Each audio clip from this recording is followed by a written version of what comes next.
I worked on that. I hope you guys like that new sound. I'll tell you what, we're gonna do something.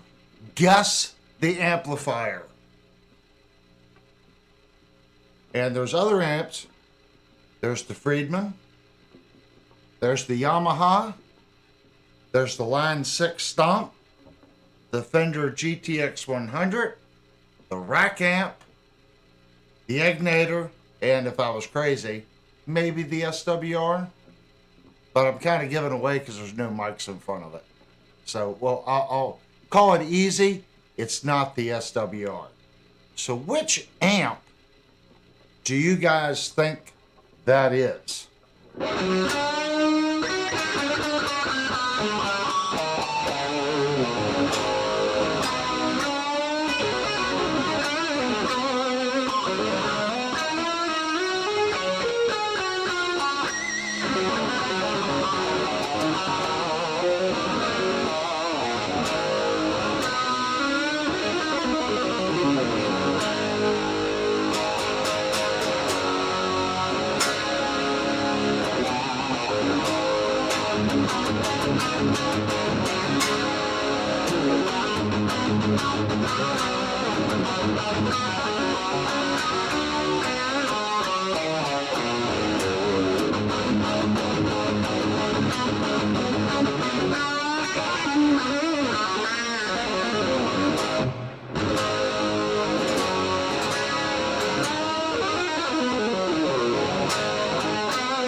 What's up, Johnny Bean?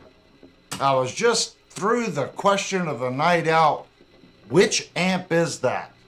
Is that the Yamaha THR? Is it the Friedman BE? Is it a Line 6 Stomp? Is it a Fender GTX 100? Is it the rack amp?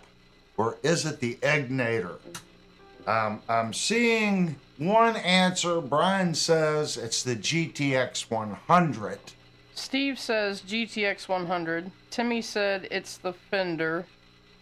Brian said GTX 100. Billy said Yamaha. Vox said Linnell's Dumble. I wish we had a real Dumble. Steve said GTX Into the Egg. Probably not. Devastator said I say the Stomp, although the rack is on. And Nick said the Egg. Okay. Well, I don't know if this is a sign of... I say this because, you know, a lot of times we go, we have to have this, we have to have that, and we have to spend a ton of money. Okay? Believe it or not, guys, now I'm cheating. I'm going to qualify. Mikey said Friedman. Guess what? Mikey? You are 100% spot on. That is the Friedman BE Deluxe Mini. This is what I mean, guys. When you're watching YouTubers, you can EQ things, you can fix things. Now, I know I can get a good sound out of the GTX. I know I can. The issue that I've found so far with Linnell's new amp is the distortion sounds a little fizzy. Will I be able to get the fizziness out of that amplifier? I think in time I will be able to get the fizziness out of the amplifier. Right now, it's still a little fizzy. So if you listen to this...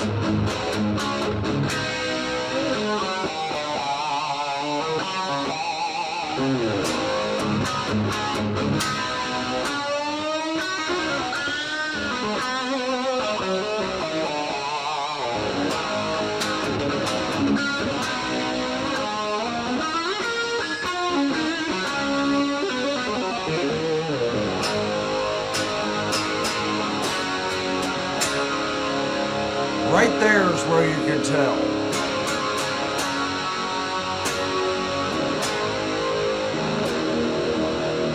It lacks the fizz the GTX has. Like I said, I think I can get it out.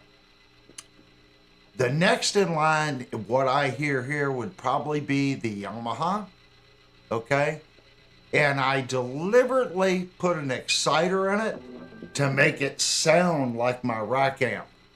The only thing I can hear about this chain, it has more bottom end and more body. Believe it or not, I think it has a little more body than my rack mount amp.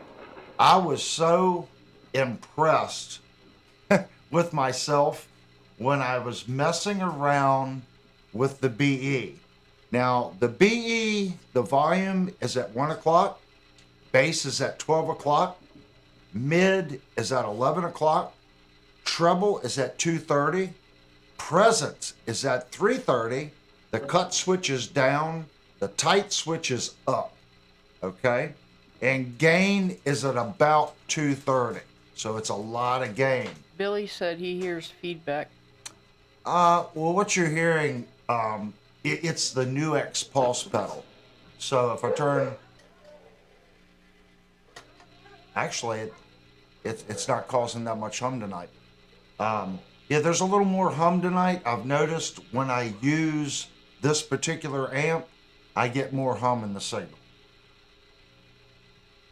you can hear it, and there's more hum in the background. So if I turn it off, see, it's much quieter, okay, with it muted. So the BE mini head, okay, let me show you let me switch cameras here. So this little mini BE head is on. If I unmute the channel, there's a little bit of hum coming from the amplifier. I'm not running a noise gate. So if you had a noise gate on it, that would rectify the issue. The Yamaha has a built-in noise gate. Now, I didn't add a noise gate. I can put a noise gate in the wing rack on the effects chain that I'm running on the BE. But when you do that, you also lose a little bit. You lose it's almost like you're compressing it. It's really hard when you put a noise gate on it and it limits it like that. Sometimes it'll compress the signal and it kind of alters it a little bit. So I could probably play around with it and get that on it. But I was highly impressed that I was able to get this little BE mini head to sound this great.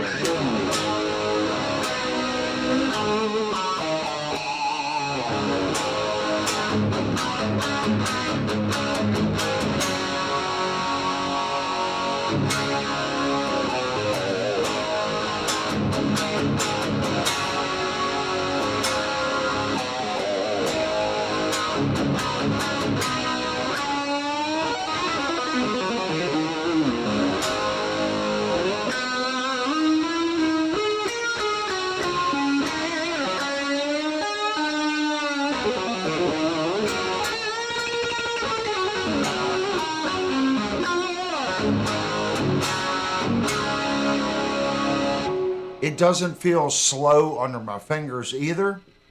A lot of times when you use plugins, okay, because that's what all the effects you hear are plugins. Unless you have a lot of processing power, sometimes you'll introduce a little lag with the plugin. I am not using any external plugins. Like the computer that I run is not processing any plugins. The wing rack itself is processing these plugins to keep the legacy down, okay? If I use the USB cable to the computer, use computer plugins back to the wing rack, you're gonna average 3 milliseconds to 11 milliseconds of lag doing it that way. So keeping it in the wing, okay, I'm able to do this and able to keep the lag down. I don't feel it at all under my fingers. I'm highly impressed with the processing capability of the wing rack. It opens up so much, guys. I mean, it's crazy.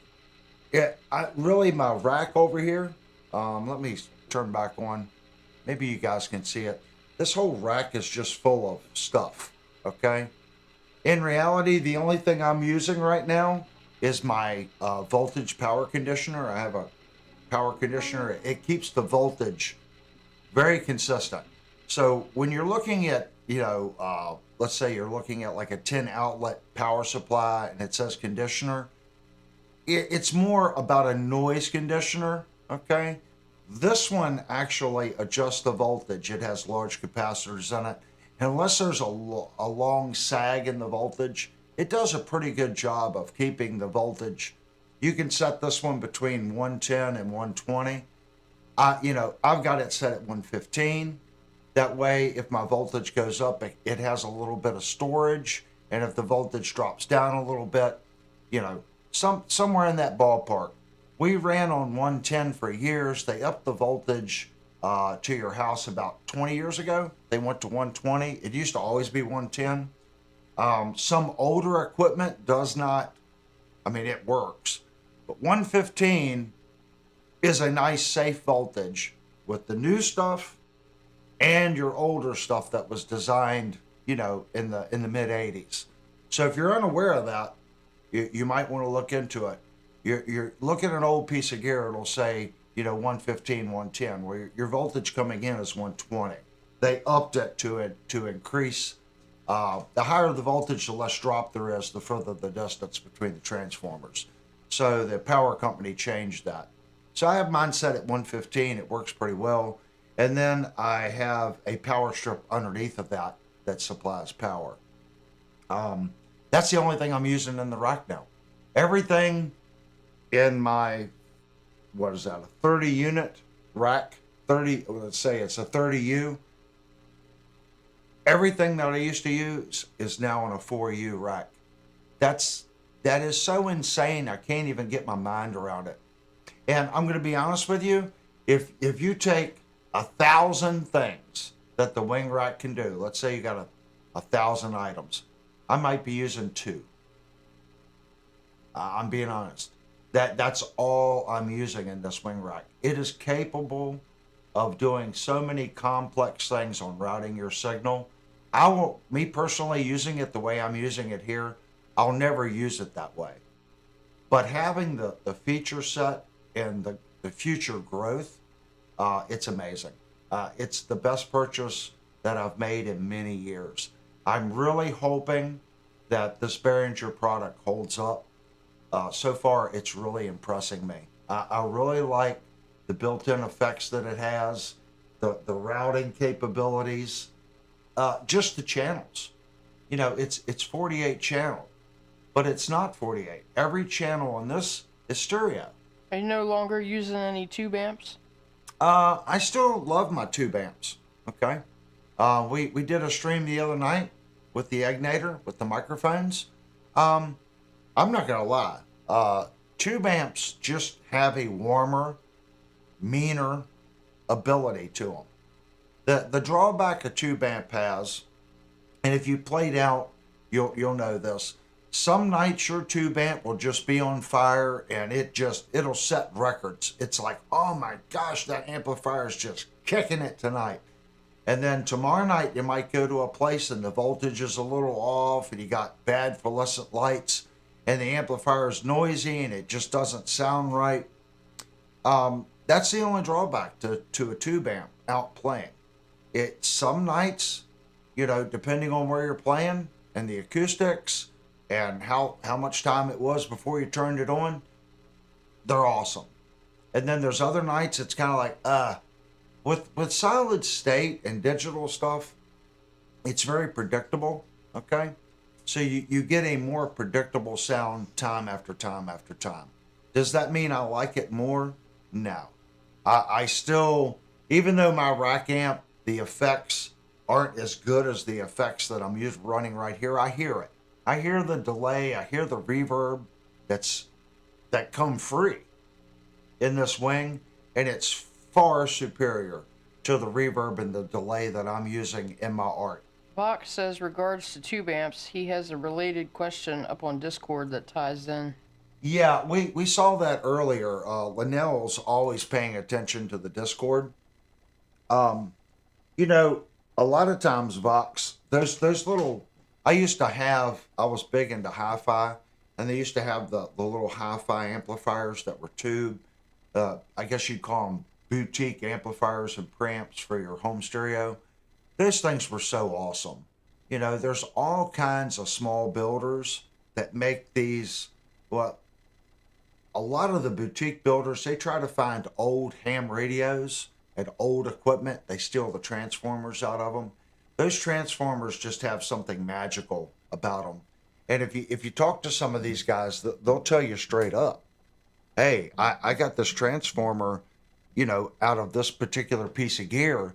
And the problem, even talk to these new boutique amp builders, the big issue is transformers. Finding good quality transformers. That was the issue Egnator had.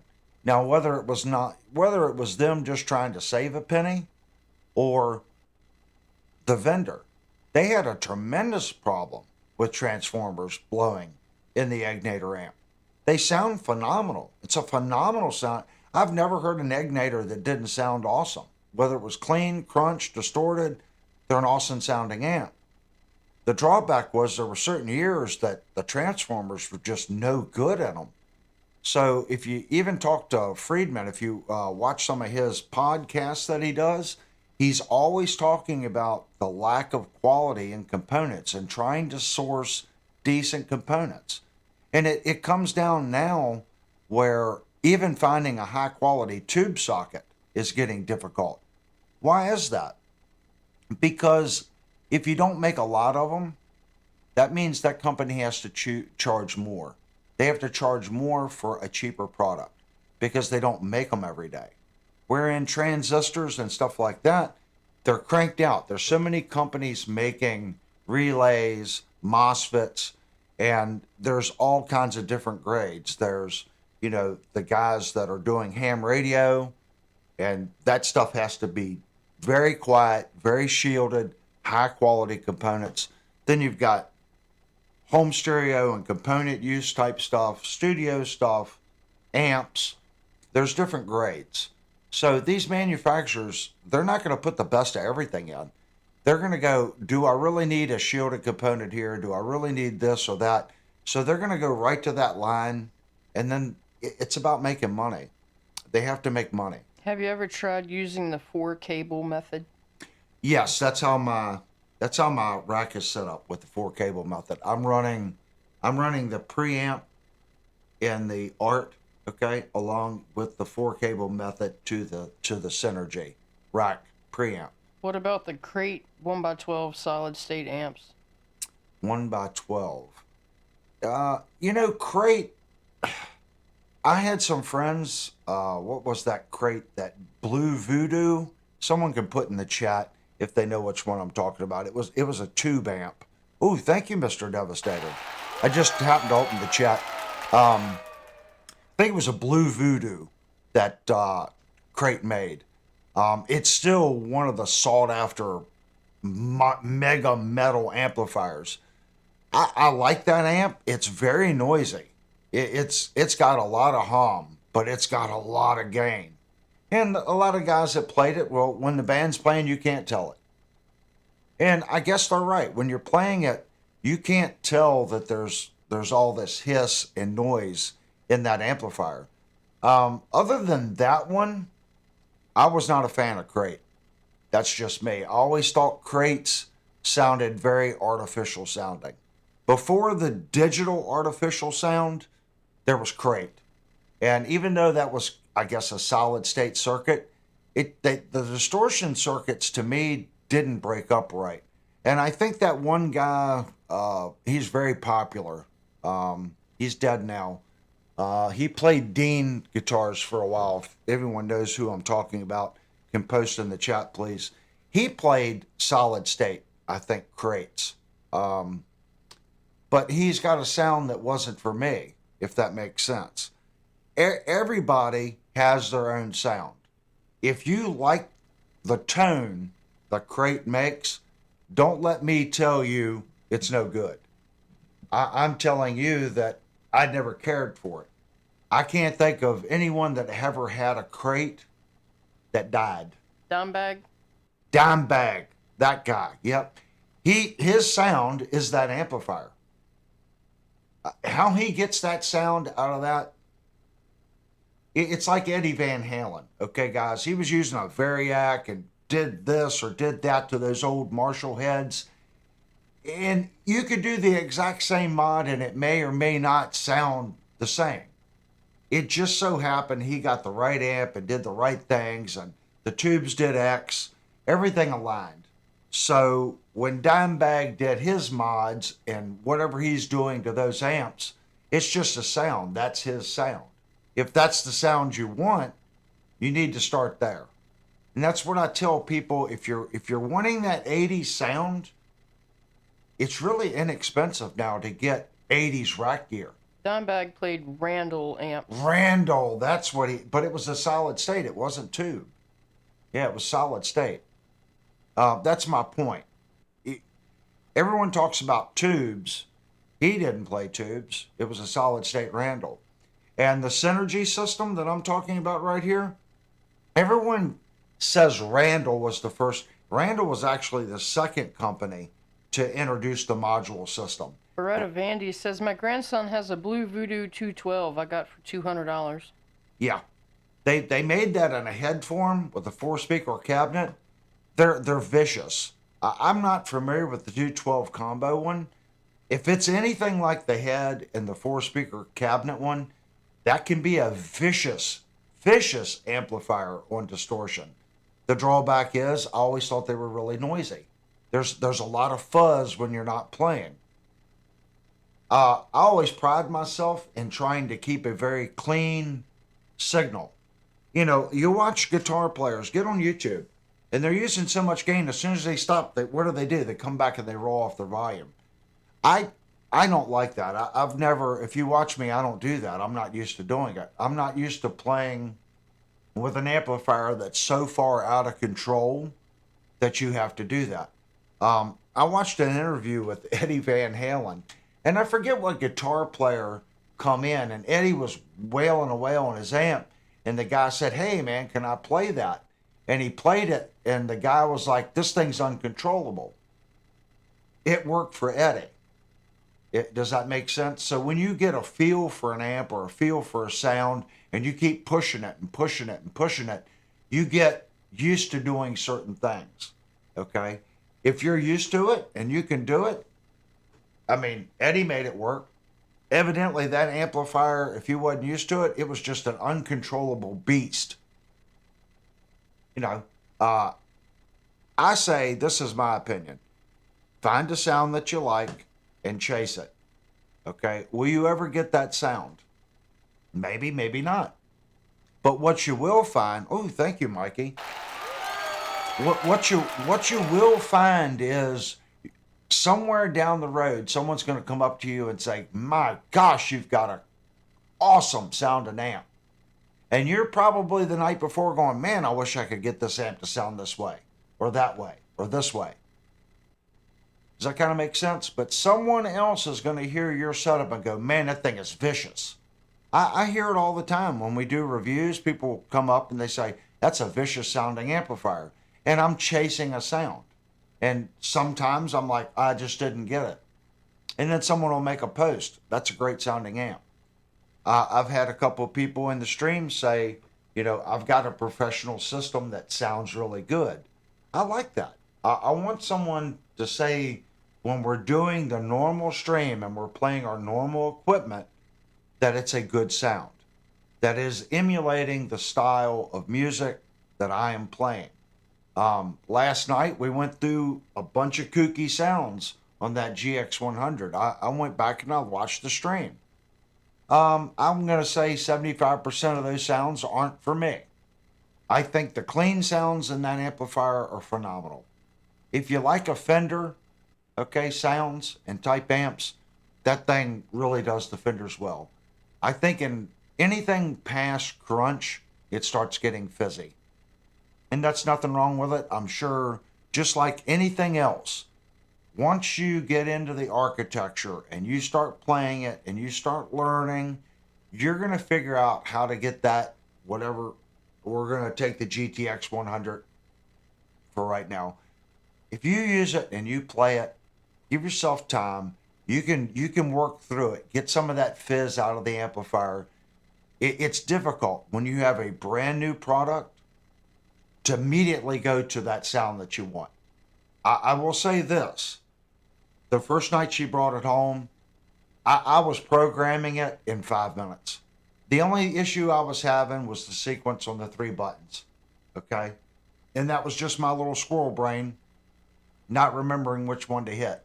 But how to do it and how it worked and adjusting things, really easy. Very, very user-friendly. I like that.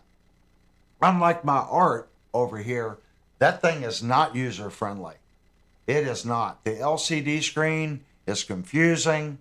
Then you've got edit, value, parameter. Well, value and parameter sound like they're the same thing, but it's not. The parameter is whatever parameter in that effect that you want to go to. The value is that parameter. So even though you go to the parameter, you still have to click value to change its value, then click parameter, and then switch to your next parameter, then hit value. And I think they did that so you didn't screw things up. But you're pushing sometimes 3 buttons to change one particular setting in the amplifier. And nothing is spelled out. It's old school. So chorus is, I don't remember, I think it's like CLO, you know, or trim will be TRM. You know, it's not like this new stuff where it spells out the whole thing. Oh, this is a tri-stereo chorus. This will just say like TRICHO. And you have to familiarize yourself with all these little shortened designations. And it took me years. It did. It took me years to figure out all these little settings because the screen was so small. And there is no plugging it into the computer to get a better screen. There is no computer interface. Yeah, it's just different. That's why I was saying I was so impressed with the interface on the front of this, on the top side of that amp. Everything is not broken down. It's the full term, and you can scroll through them. So on reverb, if you want to change the reverb, when you hit edit, okay, you can hit bypass first or on, you know, and then you can scroll through a whole list of different kind of reverbs. Once you pick the reverb you want, it enters that into the chain, and then you can change its parameters, all the little things that you can get to change in that reverb. There's far more effects and processing power in that than in the little Yamaha. You know, the Yamaha is very limited. I love that little amp. Today I went to Shenandoah Music, and when I play a guitar at Shenandoah Music, I say plug me into the THR10. And there's no cabinet there for me to use the headphone out. I use the little factory speakers that are on it. That amplifier is very predictable. I've used it enough to where I know what it should sound like. So if I plug a dog guitar in with pickups I don't, you know, I'm going to immediately know it because I know that amplifier. Does that kind of make sense? If you go into a store and you're looking for a guitar, try to plug into an amplifier that you know very well, okay? It may not be set up the way yours is set up, but try to get as close to what you use at home as you can in that amplifier, and then pick out your guitars, okay? Sometimes you'll be like, oh man, this guitar is awesome. Maybe it's not the guitar you're hearing, maybe it's that particular amp. So I always try to play an amplifier that I'm familiar with, and being that the amps that I have, the only thing I have here that I have a basis when I go into a store is that small Yamaha THR10. Timmy said to tell you to jam. Guys, I really do appreciate you all thinking that I'm a great guitar player. Every time I get a comment on that, it baffles me. I don't consider myself a good guitar player. I really don't. I only played lead in one band that I was ever in. And I was promoted after we fired the lead guitar player. Why did we fire the lead guitar player? Because he was a lead guitar player, and he did what lead guitar players do. I've got that down, and just start wailing. Whatever he wanted to play, he didn't learn the lead that was in the song. He would just show up to practice late, wail, you know, or not come to practice, or show up late. We'd have a gig, and what did he do at the gig? Turn his amp up and just wail. You know, didn't learn the material. Phenomenal guitar player. I'm not saying what he played was wrong or didn't sound good, but it wasn't what the artist wrote on the song. What website or software do you use to learn songs? I don't. And I want to say this. The only songs I know how to play are songs the band played. I'm a firm believer. If you listen to other artists that have a unique sound, I'm not saying my style is all that in a bag of donuts. What I'm saying is, if you want to develop a sound, you have to do it from the ground up. Okay? And it's really hard to get your style and your sound if you're learning everyone else's music. I think learning other people's music does teach you, but when I play at home, I try to play not other people's stuff. I try to push the boundaries of whatever key I'm in. How far can I take this before it's bad? Or can I deliberately bridge between these two chords that do not work together? You can ask Linnell. She'll come out and look at me sometimes, and I know the two things don't work. How can I make it work? Would I ever use it? Maybe, maybe not. But I've at least learned how to maybe go from this to that in a very peculiar form. I don't have any suggestions for you. We did have a vendor. Who was that vendor that reached out to us on? They're ranked really high.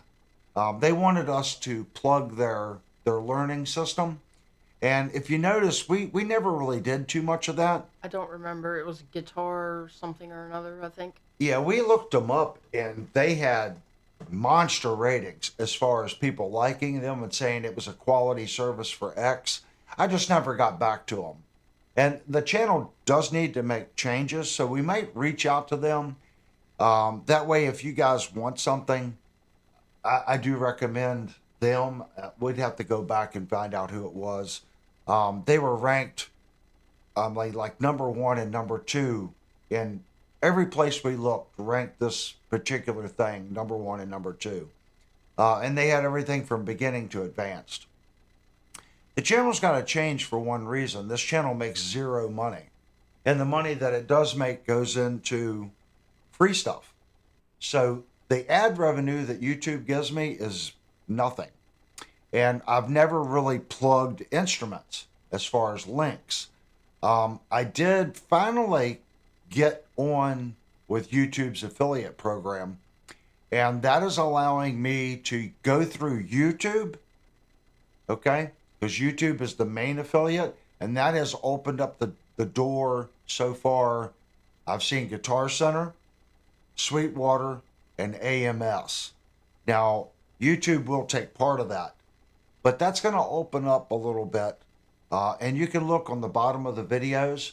It should auto tag things, and it has auto tagged some of my videos where I didn't go in and say, here's a link to the product.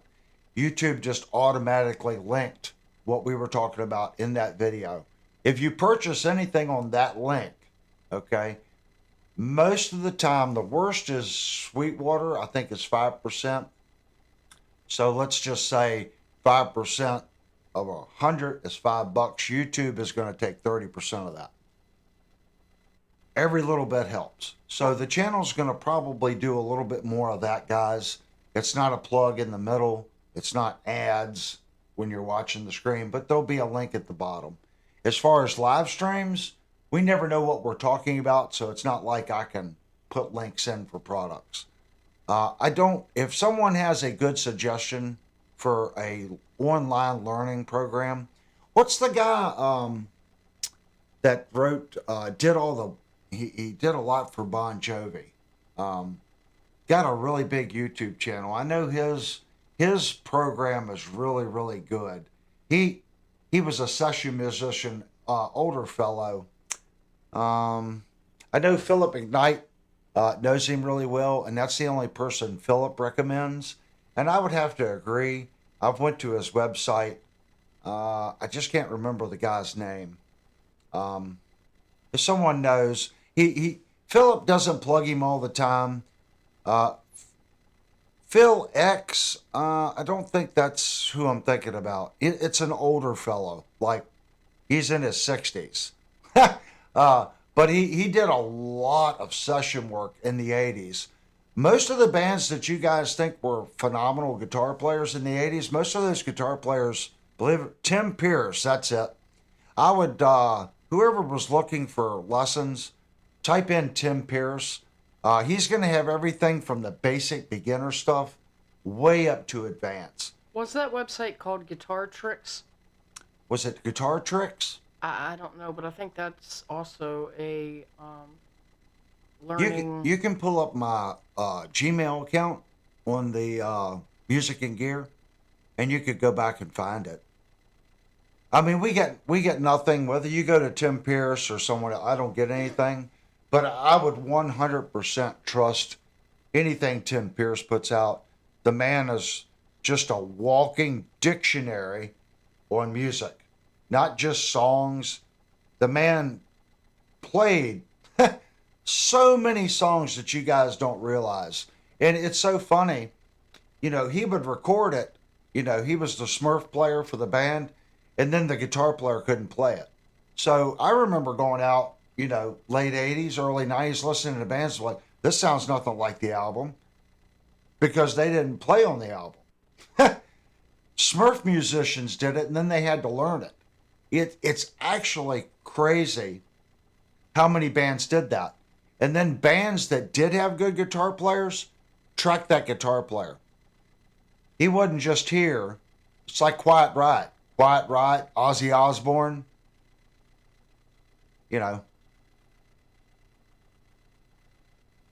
Randy Rhoads, man.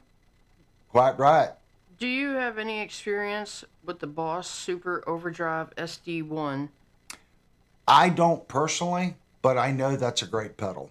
Because they're wanting to use it with their Black Star with EL34s in the power section. All I can tell you, it's a good pedal. A lot of people use the pedal. A lot of people swear by the pedal. And I never hear anything negative about it. It's about like an Ibanez TS9. The TS9 in the mid 80s, late 80s, early 90s, that was the go-to for a boost pedal. The SD1 is the exact same monster. The Blues Breaker is another. These are pedals that are bulletproof. The TS9, bulletproof. The Blues Breaker from Marshall, bulletproof. Timmy says I'm here to hear Avery play. It's Saturday nights, guys. Timothy, I've played quite a bit tonight. I really have. More than I normally play. Saturday nights is kind of like the open topic type thing.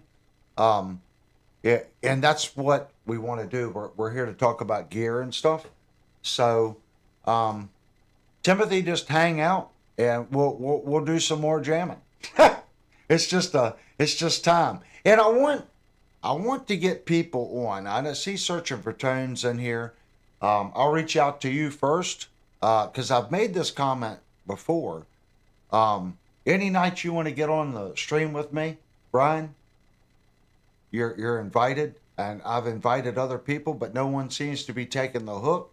If you want to come on, Brian, at Searching for Tone, we have a very antiquated system here. I'm not using Stream Deck or whatever that thing is. We just get on the Discord, okay? We have a room set up for that, and then I stream off of that. So I would like to start getting more people in and having more interaction between you guys. So the reason we set it up that way, if you're a member on Discord and you have a camera, you can be on the stream. So you can go, Devastator that's a locked room. So you have to get an invite from Devastator, then you can go in the room, and then we can have multiple people on the stream. So far, we've only done 2 or 3. I think it was 3. We tested 3 one time, and it did seem to work. This is a small channel, guys, so I'm working on a budget. But when I buy things, other than my Mevo cameras, I try to buy quality stuff. And what's sad is when I bought my Mevos, I thought I was buying a nice product. But come to find out, the Mevos just, so far this one's working. It shut off 3 times before the stream and locked out. Beretta Vandy apparently sent you an email. He wanted to know if you got the email about his Jackson neck. I didn't. I think the only one, an email. I'm bad for checking email. If Linnell doesn't check it, sometimes it'll sit in there for a week. I haven't checked it today. I will look into it. But what's going on with the Jackson neck? You got one that's warping, or we can talk about it right now. That's what it's about. Searching for Tone said, "Wait, you want to lock me in a room with Devastator?"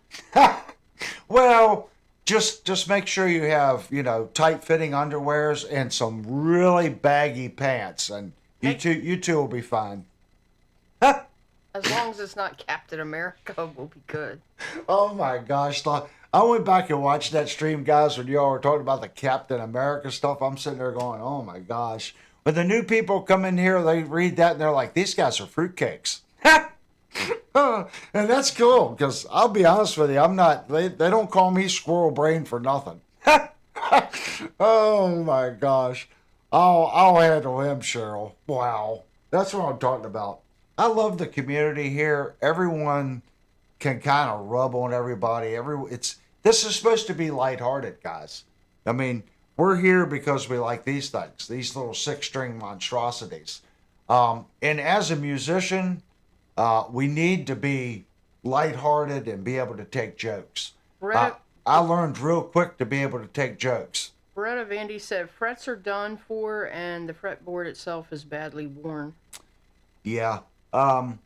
If that's the case, you're going to have to take all the frets out of the guitar. Then you're going to have to, I have the tooling that you can set and you can resand the radius back in the neck.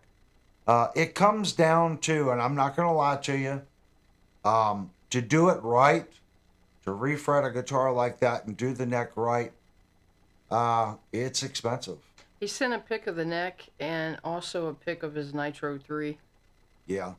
I'm not going to lie to you. If you really, really like the guitar, I kind of get it. But again, I'm going to say 3 things to you, and I'm not trying to talk you out of fixing it.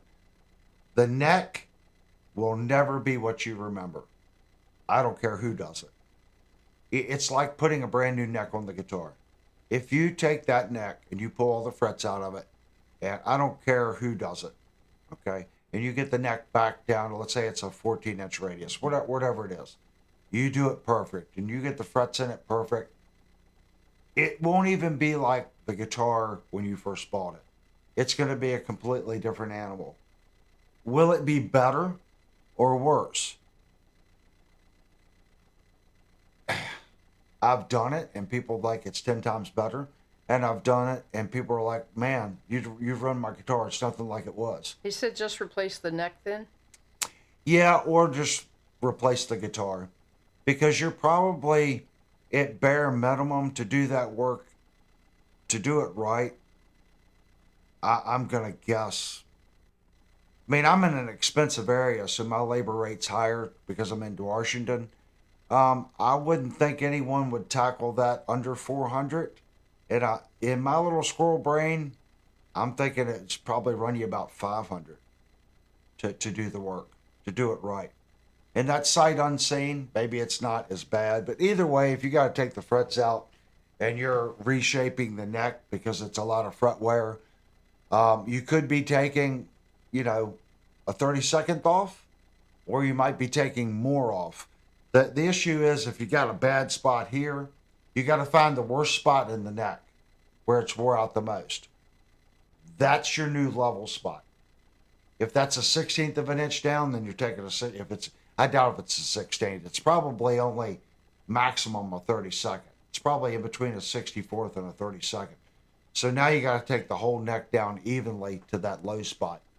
Now, you also, since you've taken it off the neck, now your grooves for your fret tang, now they're going to be shallow because you've removed top material to re-level the fretboard material.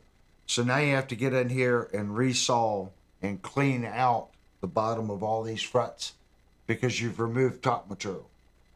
So depending on the tang of the fret, you may have to recut every fret slot as well. Now, it's not a big deal. You got to get in there and run the tool across there to get the old glue and goo out of there anyway.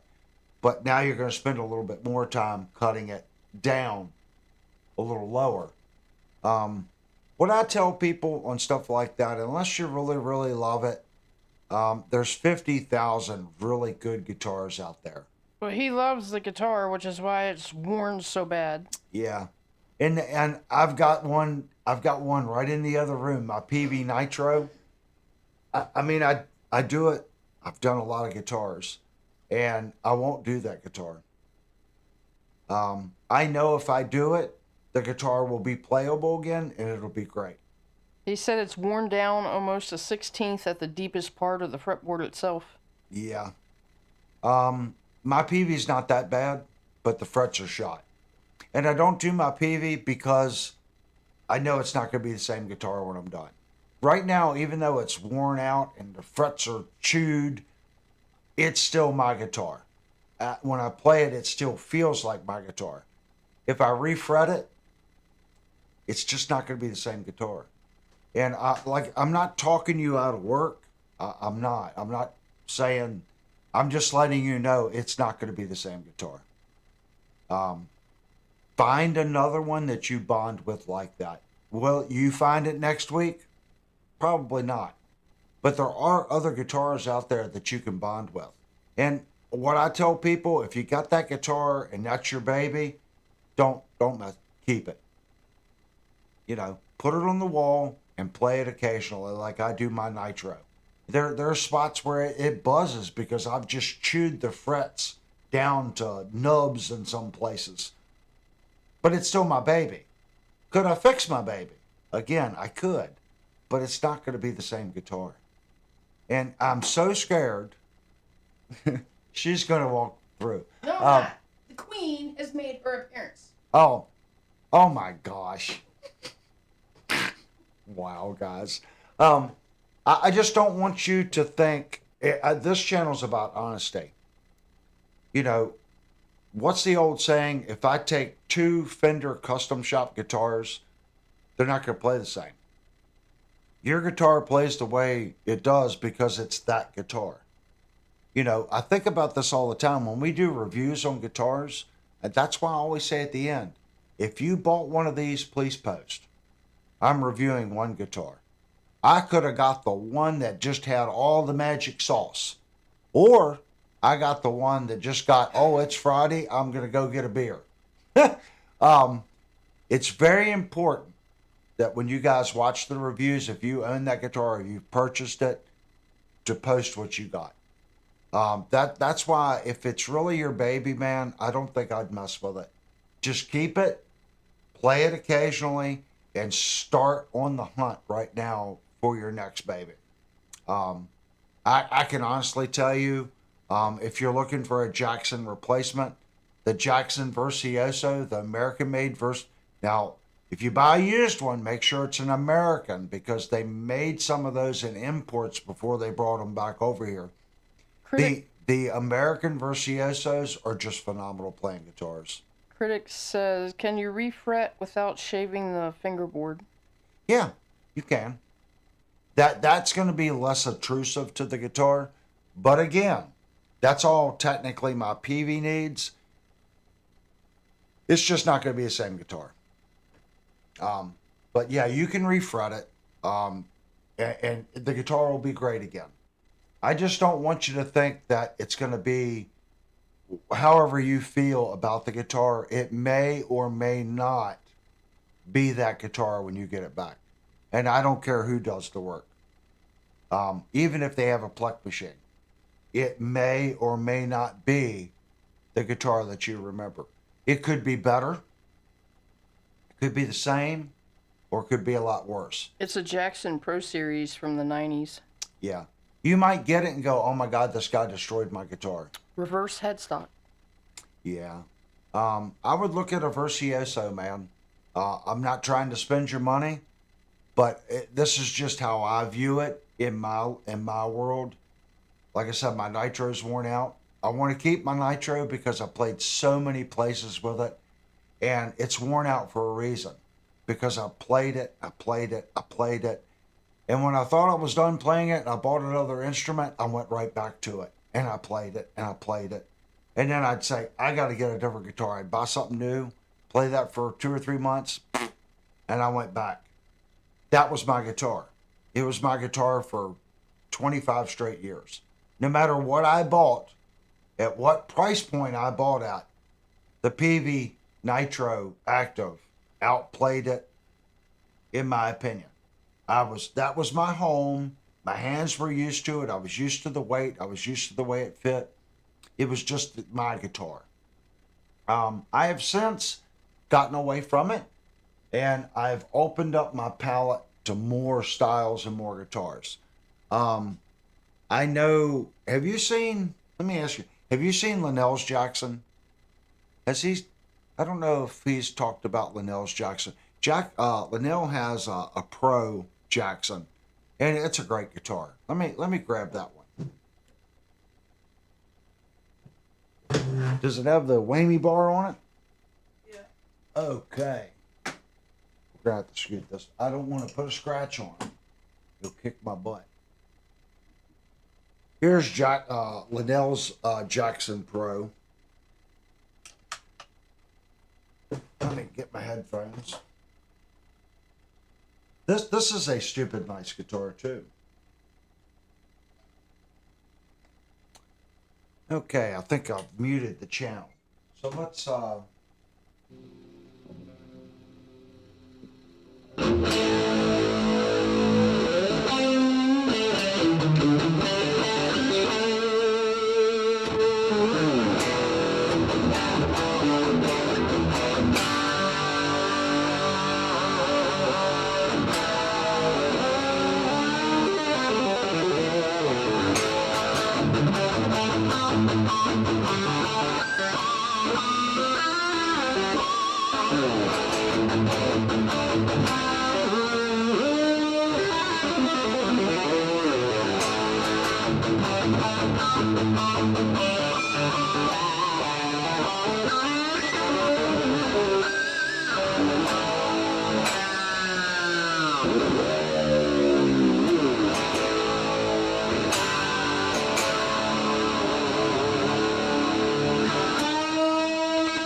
this is a stupid guitar.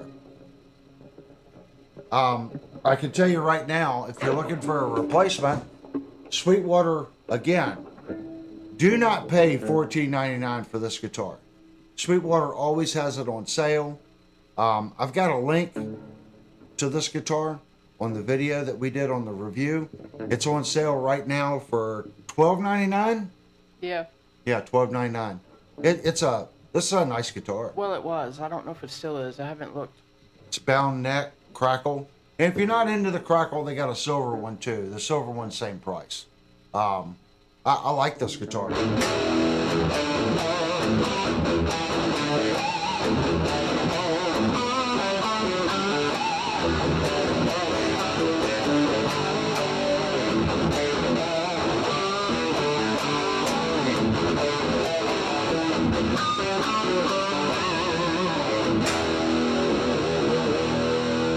It's got a very smooth feel to it. Are you still plugged into the same rig as when you started the stream?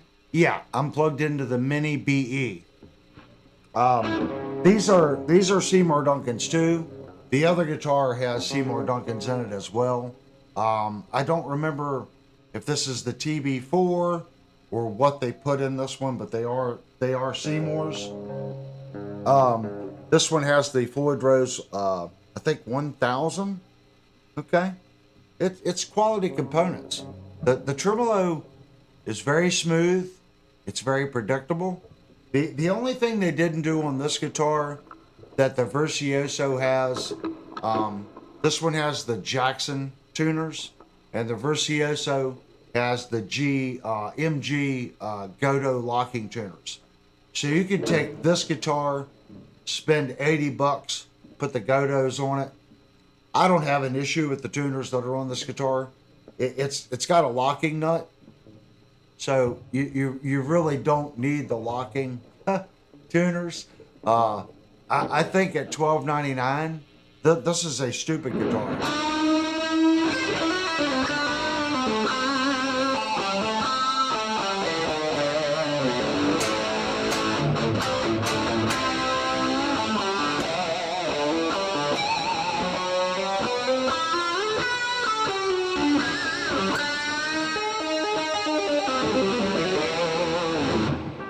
That's a difference in pickups. Jupe says, This crackle sounds thinner. I think it was beefier with the other guitar. It is a little thinner sounding.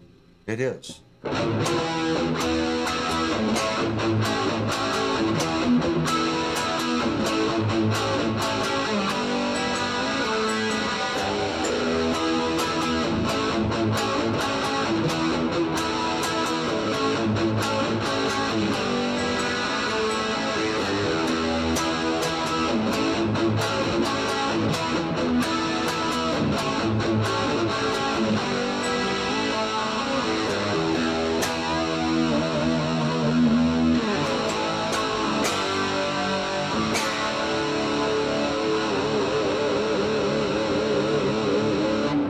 The other guitar, I know those are Seymour Duncan Pegasus pickups, and they are really hot pickups in the Chapman.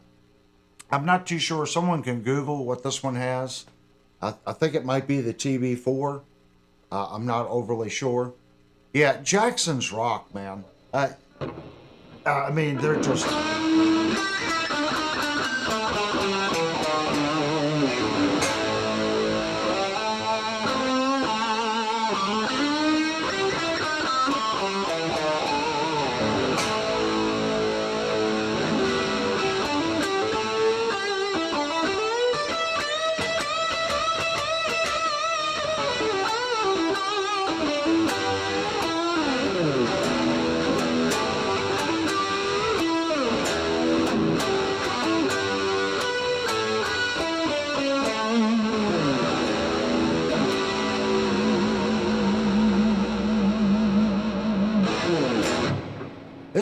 This is a great playing guitar. Linnell has a lot of great guitars. You know, if she comes up to me, as long as we can put food on the table, I'm all about living. We're gonna live once. That's it. Then we're done. While you're here, you know, I'm not telling you to go out and buy a $1,300 guitar. That's what this one is. But we're here once, okay? If you can, try to enjoy. We need to enjoy our life. That was the mini BE? Yeah, that was the mini BE. You know, I've got Linnell is great. You know, I'm very fortunate she's into music just like I am. Again, really fortunate. She's into motorcycles just like I am. So a lot of the things that we like together. You know, if I go up to her and or we're going to get into this. If I go up to her and say, man, I really like this guitar, which happened today, she might give me the squirrel look for a second and then she'll go, I get it. You know, exact same thing with motorcycles. We enjoy going out and riding. You know, today was nice. She didn't go out for a ride, but I started her bike, took it around the block a little bit. I got the BMW started. I said I was going around the block, but I ended up taking a little detour and going around through town and back out. I like riding. You know, between music and motorcycles, that's what I enjoy. Everyone has a secondary hobby. It used to be flying RC helicopters. That was just an expensive hobby. When I did that, I didn't play music. I can't do both. So I have more love in music than I do crashing $3,000 700 class helicopters. I can't ever drop this and break it to the point where I got to completely replace it like a helicopter. It didn't take me long to realize that was an expensive hobby and I just couldn't do it. So I'm fortunate when it comes to that. We like the same things. So go out and get something. Buy something. Buy something you want. You know, especially if it's something you always wanted. Save for it. Okay? And I'm saying if it's something you're really saving on, make sure. Get a little heads up on it, maybe play a couple, see what other people are saying about the product, you know, and then buy it from a vendor that you know you may be able to return it. Just because something is expensive doesn't make it good, okay? Exact same thing. Just because it's cheap, okay, price-wise, doesn't make it necessarily cheap. We've reviewed some budget guitars that punch way above their weight. We've also looked at some guitars that were in the $1,500 mark that, in my opinion, just weren't good guitars. Was it a good guitar? Yes. Was it a good guitar at $1,500? I don't think so. And that's what we try to find. We try to find, okay, is this really worth this? Or how many other guitars are out there that I can buy for less money that are as good and plays better? This one's hard to beat. At $12.99, this is hard to beat. Great tremolo, Seymour Duncans, okay. See, pickups are taste. Great, awesome finish. It's neck through. It's a neck through guitar for $1,300. That's what takes this guitar over the top. I mean, the access down here, guys, it's stupid. I mean, I can reach the 24th high E on this guitar. No problem. Can I do it efficiently? No, I'm not that good of a guitar player. But my pinky gets up there because it's all cut out. It's thin. This guitar is thin all the way down. I mean, it's crazy.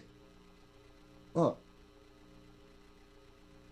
So I consider this a good buy. You know, solid pickup, solid tremolo. It's got solid fretwork on it. You can go back and watch the review. This is just a solid guitar. And if it's not your cup of tea, I get it.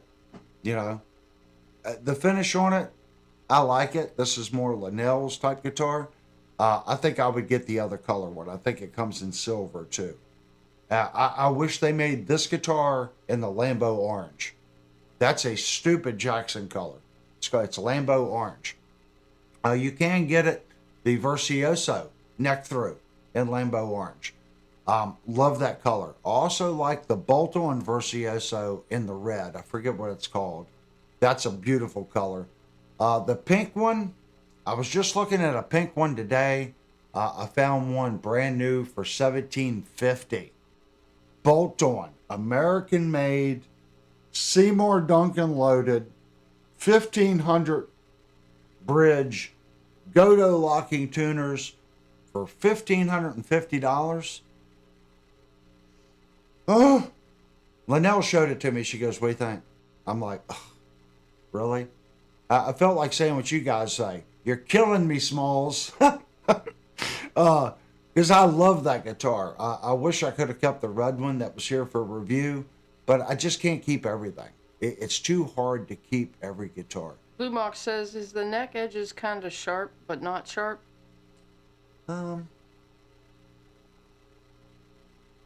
Yeah. It's not sharp. You know, I'm pushing on it, but the fretwork on this guitar isn't up to the Virtuoso level.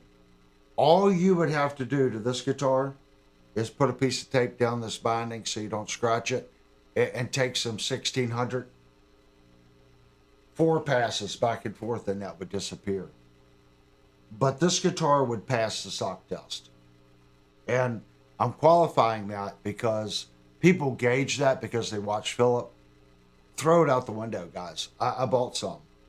And when a fret that I say is bad, his little test, it comes up and it doesn't even scratch it. So I'm maybe there's different vendors that you can buy it from, and that material tears better. What we purchased, it's much more durable than you think, that socking material. So I don't know. This one's really good. There's nothing at all wrong with these frets. It is a basic fret dressing, unlike the Virtuoso that had a double chamfered fret. But keep in mind, if I had to pick, okay, I'm looking at the bolt-on light pink Virtuoso for $1,750, or this guitar, which is neck through, okay, not made in America, for $1,300. Which one would I buy? That's a hard one. I like supporting American-made products. Um, I would probably buy the one for 1750, the American-made Virtuoso. And I know you guys are like, well, you're smoking crack. That's a bolt-on. You're gonna pay $400 more for it. I would, for the American-made product. And I've reviewed one. The fretwork is a little better. It's just a little better. The quality of the Virtuoso that I reviewed, the ones that I've seen, it's a quality guitar. It's American made. So yeah, I'll spend $400 more and not get the neck through and support Jackson USA. I would do that all day long. So it's a Jackson soloist? I don't know which one it is. It's the bolt-on. They have two different versions of the Virtuoso. We found out the light pink one for $1,750, brand new. Just so you guys know, it's at Chuck Levin's. The pink one was the however you say that. Yeah, it's Virtuoso. It's American made, and if you guys want it for that price, go. I get nothing. Chuck Levin's has it. They have one. They have one. If you want an American made, kick-ass Jackson for $1,750, Chuck Levin's, you're gonna owe me some business. I love Chuck Levin's. Chuck Levin's is the last big music store that's left that has been well known across the board. Timmy said, "Let's hear if the frets are scratchy." No, they're not scratchy. You hear that? Yeah. Are they super polished? No, they're not super polished. Again, the Virtuoso, it's just a little better. But I think they nailed it on this guitar. I do. I think they nailed it. You don't have to do anything. I'm not going to do anything to this guitar. It doesn't need anything. Okay? When I say, you guys need to remember, I'm very picky. So I'm picky because if you go out and buy an instrument, and I've reviewed it, and, oh, Avery said the frets were sharp. You know, a little tang to it. Mine's great. That's because I'm really picky. I want to be super picky. That way, if you get the product, odds are you're going to get a better product. I am very picky. Because I know someone's going to come out in the review, oh, Avery says the frets are fine, and every one that I do, they're a little sharp. He wanted you to play. Oh, well, we just played. Not saying anything, but guys, I am a diabetic, and we have went 1 hour and 12 minutes, and I do feel it just a little bit. So we're going to take our 5-minute break, guys. If you're new to the channel, you didn't have to subscribe to chat, but I'm asking you to go down and hit that button. We want to get to 2,600 subs. I think we only needed 7. And we average 5 to 10 new subscribers every time we go live. Please go down, hit the subscribe button. We work really hard here to get new subscribers. The more subscribers that chat in the window that you guys see, whether it's below or to your right, the better. Because it's a community and everyone has an opinion, just like the Jackson. You know, we were just talking about, should I put all this money in doing the work? I don't think so, man. Keep your favorite guitar and keep it as a memory. It's your baby. I just gave you 2 great options that are Jackson. You know, if you can afford it, dude, call Chuck Levin's. That's the cheapest I've ever seen that guitar. For $1,750, an American-made Jackson. That's insane. And it's a great guitar, man. Trust me, it's a great guitar. If you want to go back, watch my review on the red one. It's the exact same guitar. It's an awesome guitar. And we do a thorough review on it. I don't think you're going to find an American-made instrument made to that quality level at $1,750. So, Chuck Levin's, right now, That's who has it. Could you find it somewhere else for that? Maybe. I'm just pointing out that's a heck of a deal for a USA made Jackson. All right, guys, let's take our 5-minute break. I can get some sugar, try to balance out my sugar. And that's a good time for y'all to post some questions. Again, please go down, subscribe, hit the like button while you're here. And we appreciate it. I see the count going from like 37 to 30. It keeps floating back and forth. I can't say hello to everyone that's new, but there's a lot of content here, a lot of reviews, a lot of how-to videos. And I'm really trying to make this channel one of the best channels on YouTube. Okay? Something different. All right, guys, let's take our 5-minute break. And I'm thinking it's Intermission with Flames. I think it's this one.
I am still munching away on the Nutty Buddy. Those things are like stupid good, guys. That nut, some chocolate, caramel swirl on it, and then the sugar cone, they dip the inside of it with chocolate. I'm sorry, that's yummy. Those are yummy.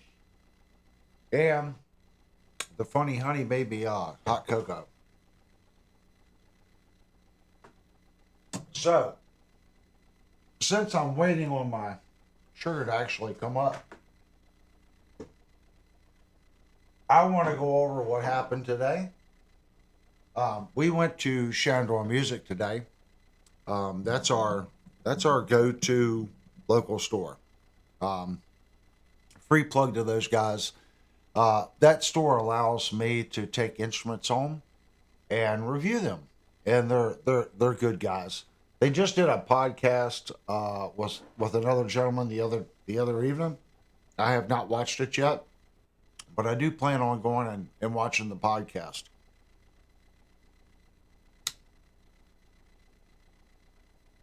We started the first couple steps on expanding this channel to podcasting as well.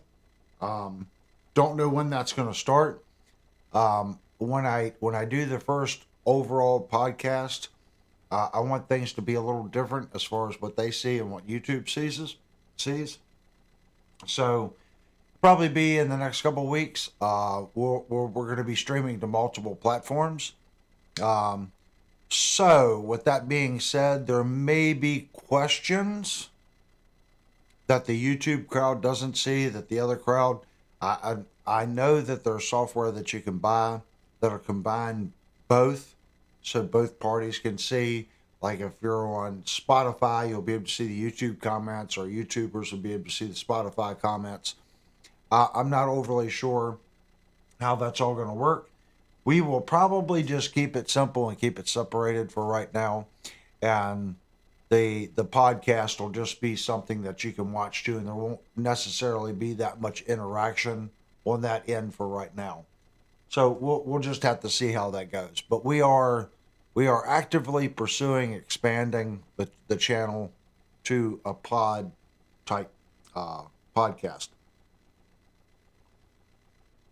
I don't know how well this will translate because a lot of things are visual here, and of course with a podcast, it's not really visual. It's more talking through it, and I think we can make it work because a lot of people. There was a gentleman that I haven't heard a post from him for a while. When I would review guitars, to my knowledge, he was blind. And he loved my channel because of the way I spoke through the repairs and the reviews. Corey says, how do I tune down a half step? Having a hard time. I have a Blackstar ID 100 and a LTD EC 200DX, and I just can't find it. A half step's just one note, one fret down. So you need to get a tuner. Any tuner will do it. Okay. The big thing is when you turn your tuner on, okay, and you get your first note. Let me clip it. It's gonna be hard. Let me clip it on the guitar. All right. I don't know if you see that little guy. So you can see where this guitar is tuned to D. This one's a little over a half step down because this should be D sharp. Okay. So that's what you want to go. All you need to do is, if you don't know, you're going to hit this. This should be E. And if you don't know what they are on your tuner, as long as it's you're open and your 12th is reading E, come down a half step. Come down one fret. Look at what your tuner is reading and write that down. Okay? And do that to all your strings. I'm not going to sit here and tell you what each one is. I want you to do this. Okay? Make sure it's E, E, then come down to your 11th and strike and write that note down. That's 1/2 step down, and write it down. And you're going to tune your instrument to those notes. So you're tuning your guitar to this, not the 12th. And that'll work in any scenario, like in drop tuning. Let me plug this back in. A lot of that sound that you guys were hearing, okay, the difference sounds meaner. It sounds meaner because this guitar is tuned down, okay, but it has heavier strings on it. So a lot of that sound that you're hearing is because of the tuning.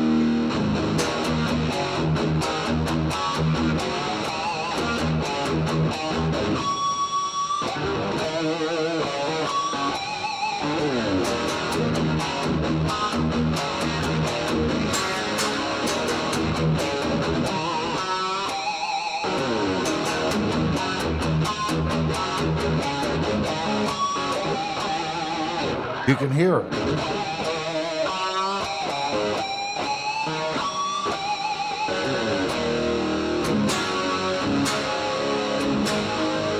So this guitar is just tuned. It was probably tuned originally to D flat, 1/2 step down, and I haven't put it on a tuner and tuned it. I just tuned it by ear, going, okay, here's.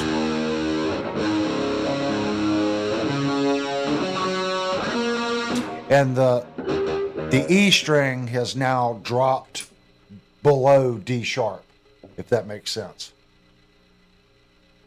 So let me show you something else. Let's say you tune to a 1/2 step down. You can still, people talk about I'm tuned to drop D. Well, you tune to drop D flat. So.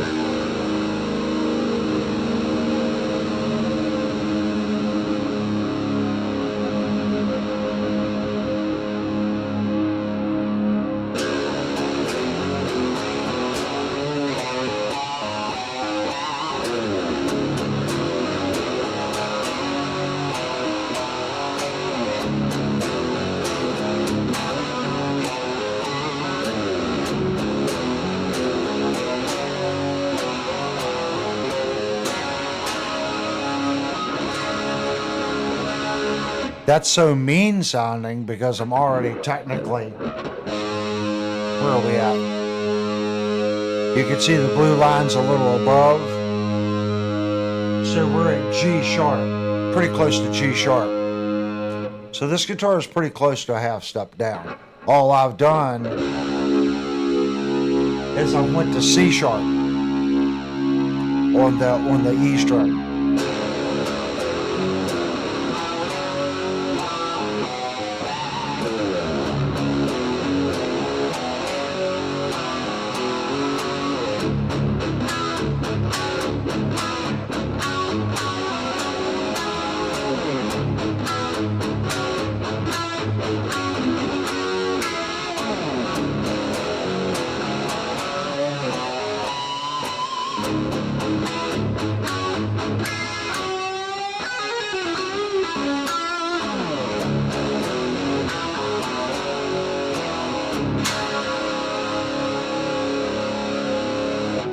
So Jupe was saying that this sounds, in his opinion, it was a little more to it.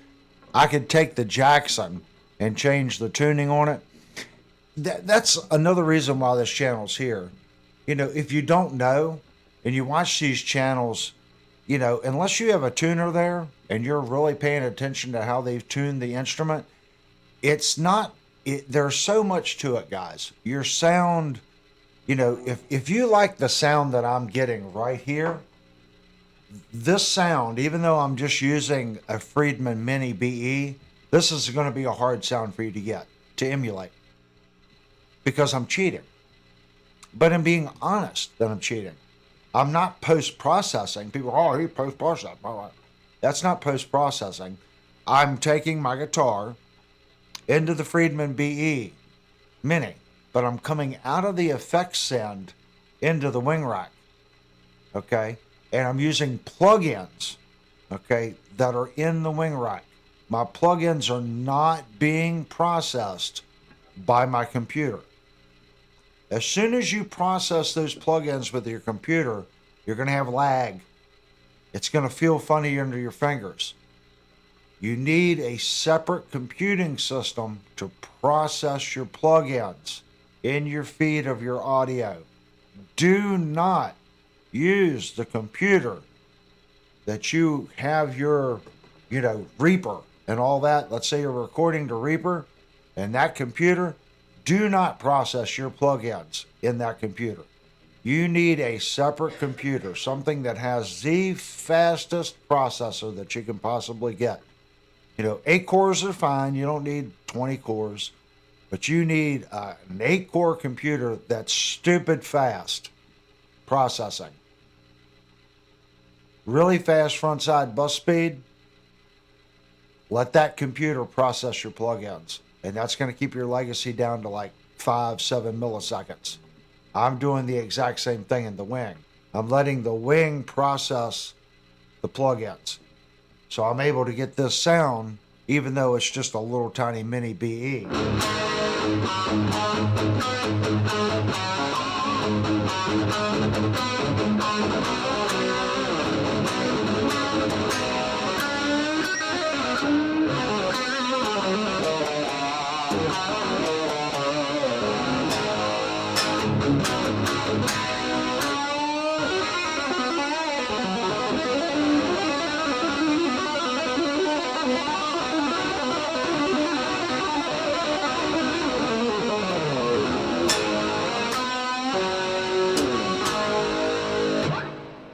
What about a pitch pedal?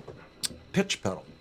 I've never used one. I think we only played one song. I think I played a Pink Floyd song one time that needed a pitch transformer for some strange reason.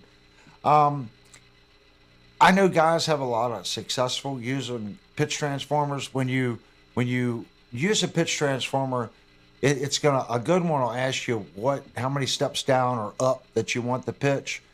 So you have to keep in mind, if you play like I do, okay, some of the notes that...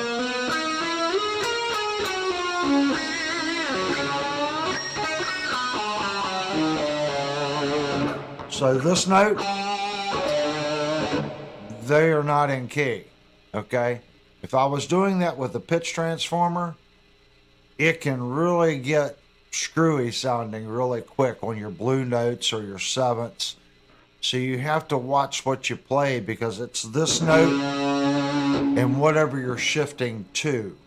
So if you're in the key of A, you need to make sure that your shifted note should be in that same key. The notes that you're playing in A also need to be in the key of whatever you've shifted to. Does that kind of make sense? That doesn't mean you can't. But it becomes more difficult now to find those blue notes that work in both keys, if that makes sense.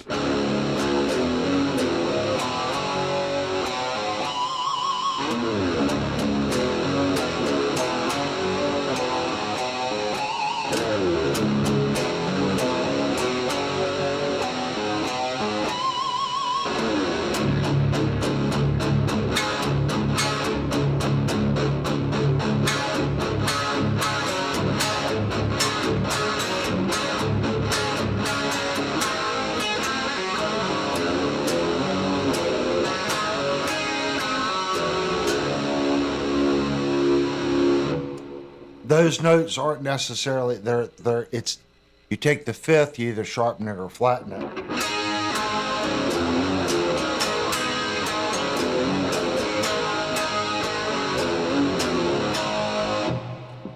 They're close enough. Jupe gave a super chat. Ooh, thank you, Mr. Jupe. They're close enough. A lot of people are like, well, he plays kind of strange. I do, but I like playing notes that aren't necessarily in that key. And a lot of times your bass player, a good bass player will never play the root, or I shouldn't say that.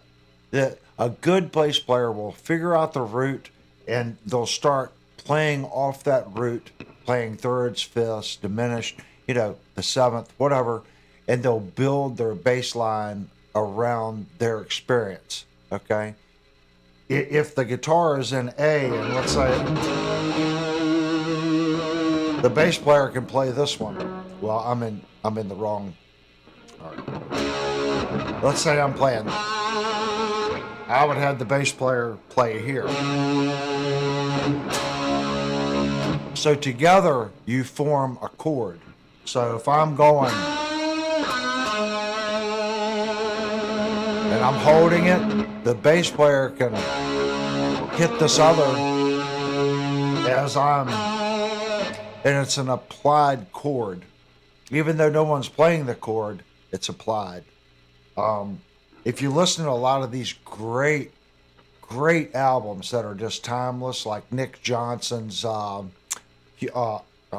Human or Incredibly Human, whatever it is, I find that album, and he's not playing stupid fast all the time. He's playing a lot of slower type riffs, but what he's doing over the piano and the bass parts, it's pretty complex stuff, and I love that.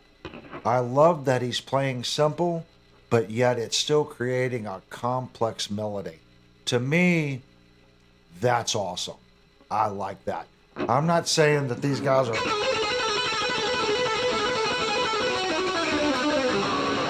whatever they're doing, that's fine. You can play 1,000 notes per minute. But after I listen to that guy do that for about 3 minutes, I'm like, okay, I have to hear something more than that. And maybe 30 years ago, I would have been fascinated with it.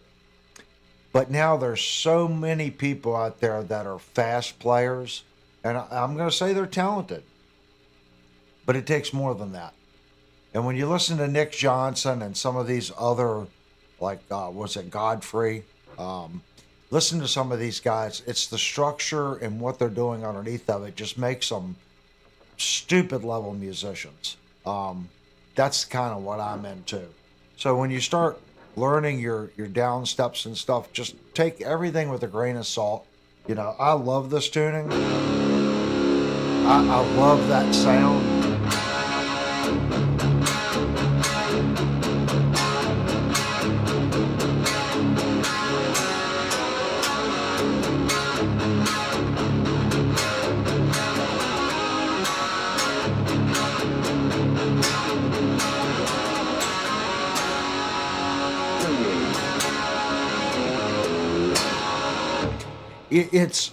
It's different because we're used to, as a hair metal player, I'm used to going to grab that E, and that's no longer E.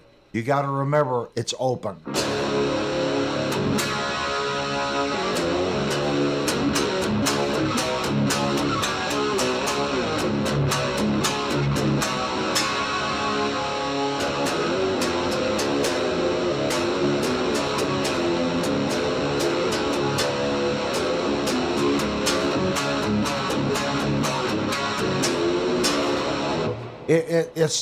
You get muscle memory, and I'm bad for it, to go straight to the G or straight to the E as a resolve.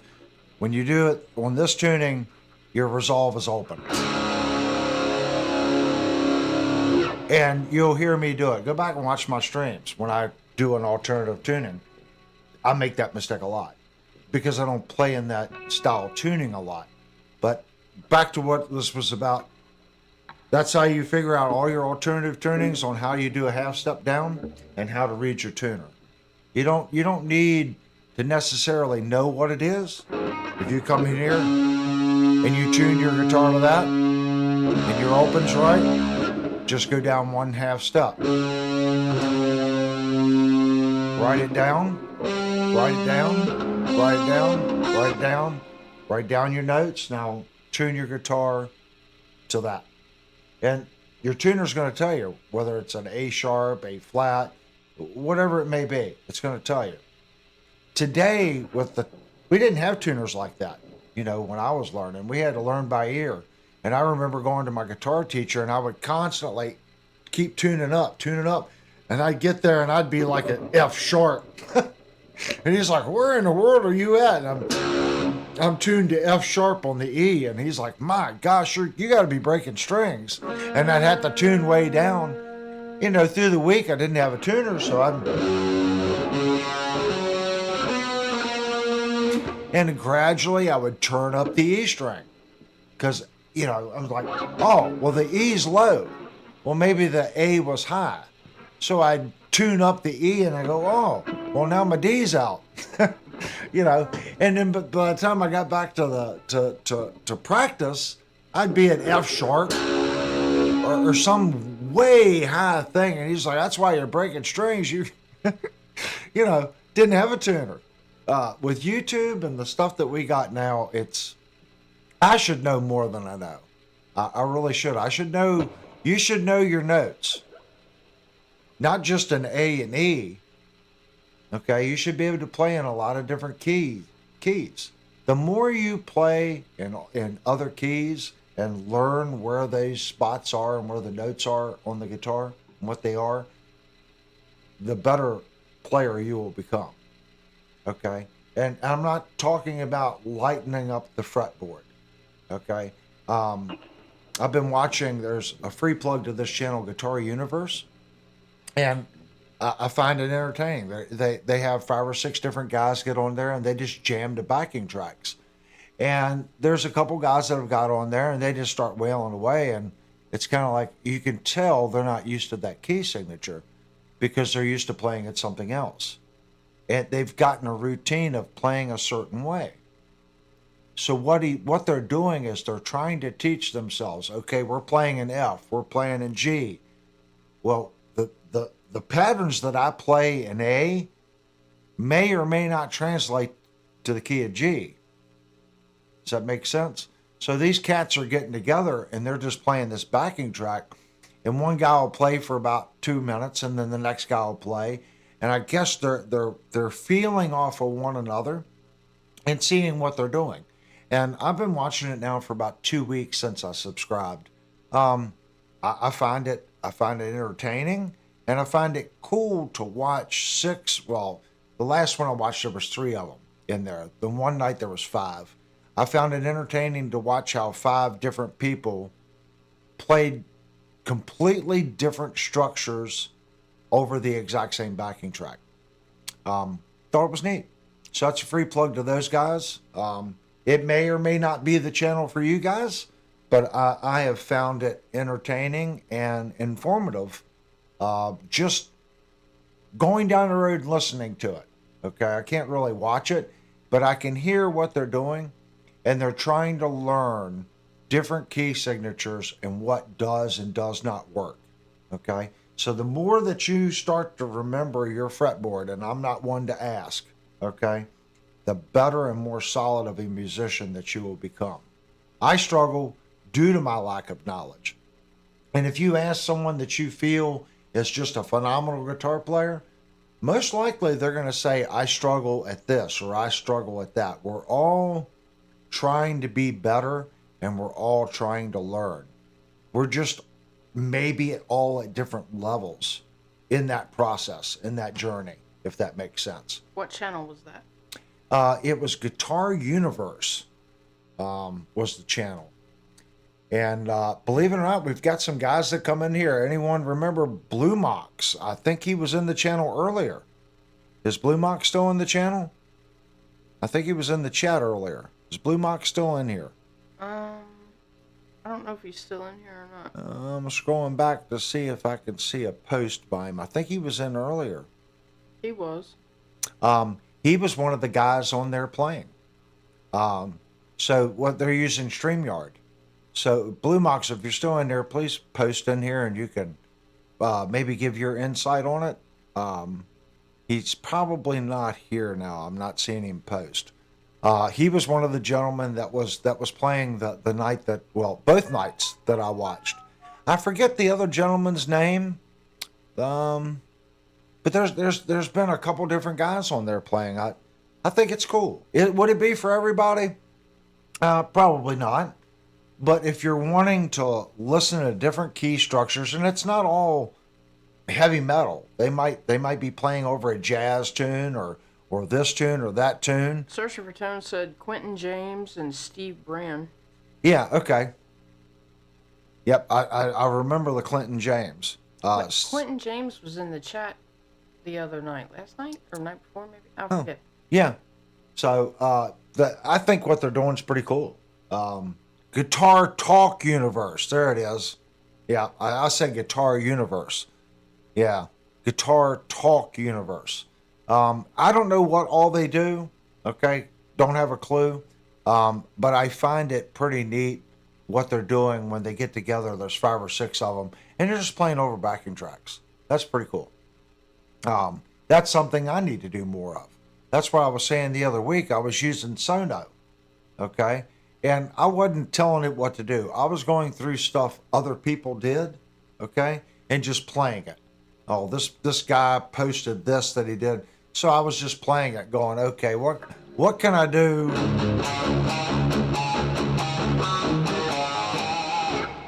What can I do over top of what this other guy created on Sono?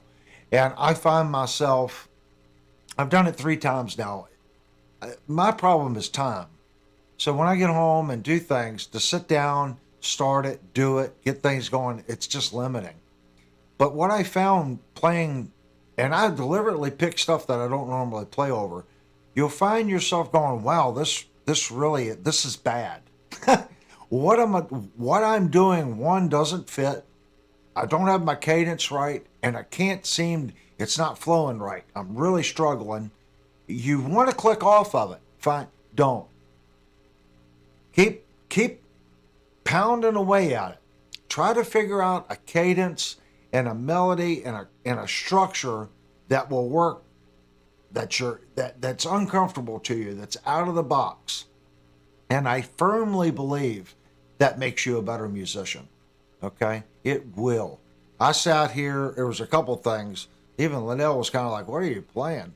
You know, deliberately playing and listening to things that I normally don't do to see how can I play either along with it and figure out the structure, or do an overlying melody, okay, that will fit with the song. Okay? Doesn't have to be lead. Okay? There's many bands with 2 guitar players. Okay?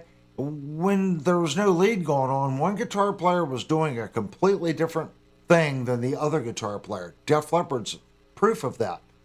Scorpions, they did a lot of that. You know, 2 different guitar parts. So what can you do over top of this pre-existing guitar part?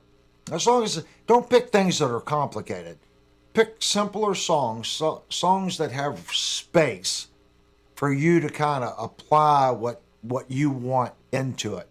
The more complicated the song, the harder it is to do. Start simple. Find songs that have open air, some open spots that you can play along with and just noodle and learn. If you can, and you've got Reaper on your computer, just hit record while you're playing and go back and listen to it. See what's working.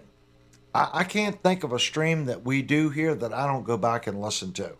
I go back and listen to it. One, I want to learn what do I need to do to get my microphone to sound better? What do I need to do to get my guitar to sound better? Is the new system humming? Am I having problems, muting channels or forgetting channels? Linnell's got a new setup. I didn't say anything to anybody, but we bought some things for Linnell. So right now, Linnell's microphone's off. Okay, hon, turn your microphone on. Now it's on. Woohoo! I didn't touch the wing rack. But her microphone is technically off. And I'm going to prove that to you. I'm going to turn off this mic.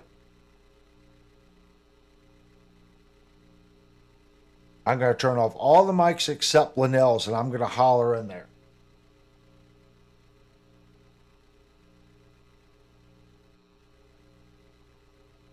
Okay, unmute your button. Can you hear me now?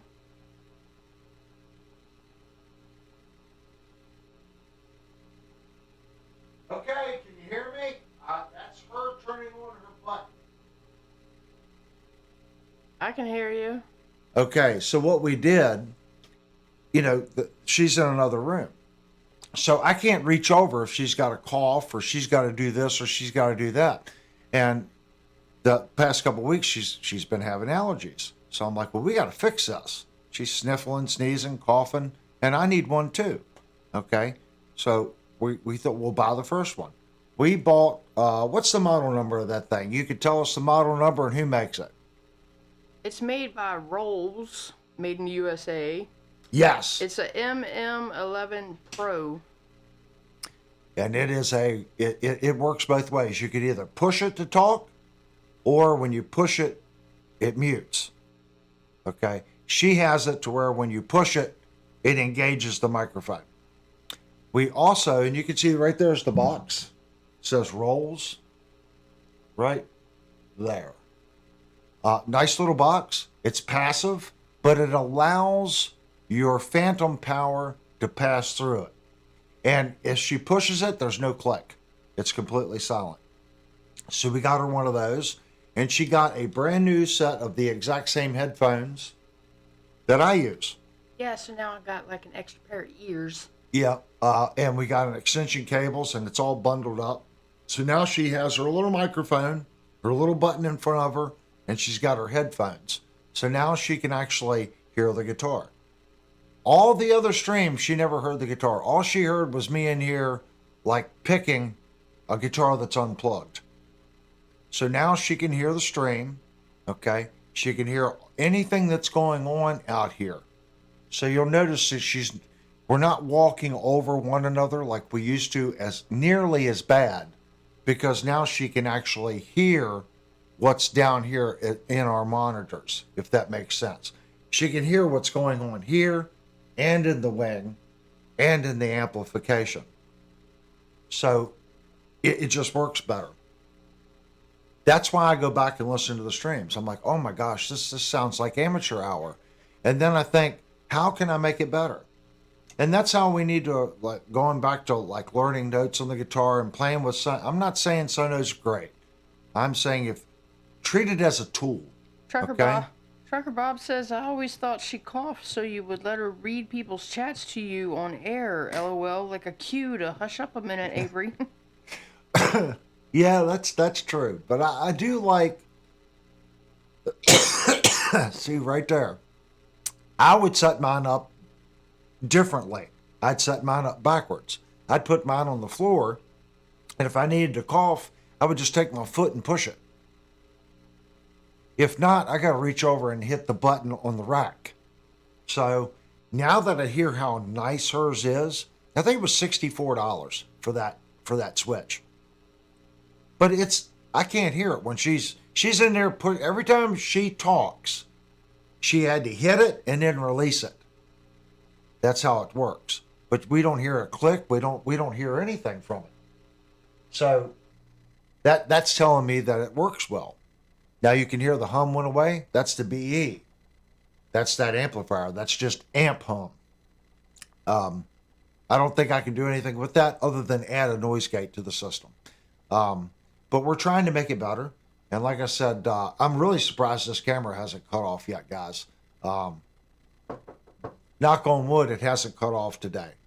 But we are in the process of, the image on this camera is far better than the other camera. If we switch now. So I'm in the process of talking to Sweetwater and seeing what we can do. The way I really should go is $1,900 for one camera. That's how I should really go.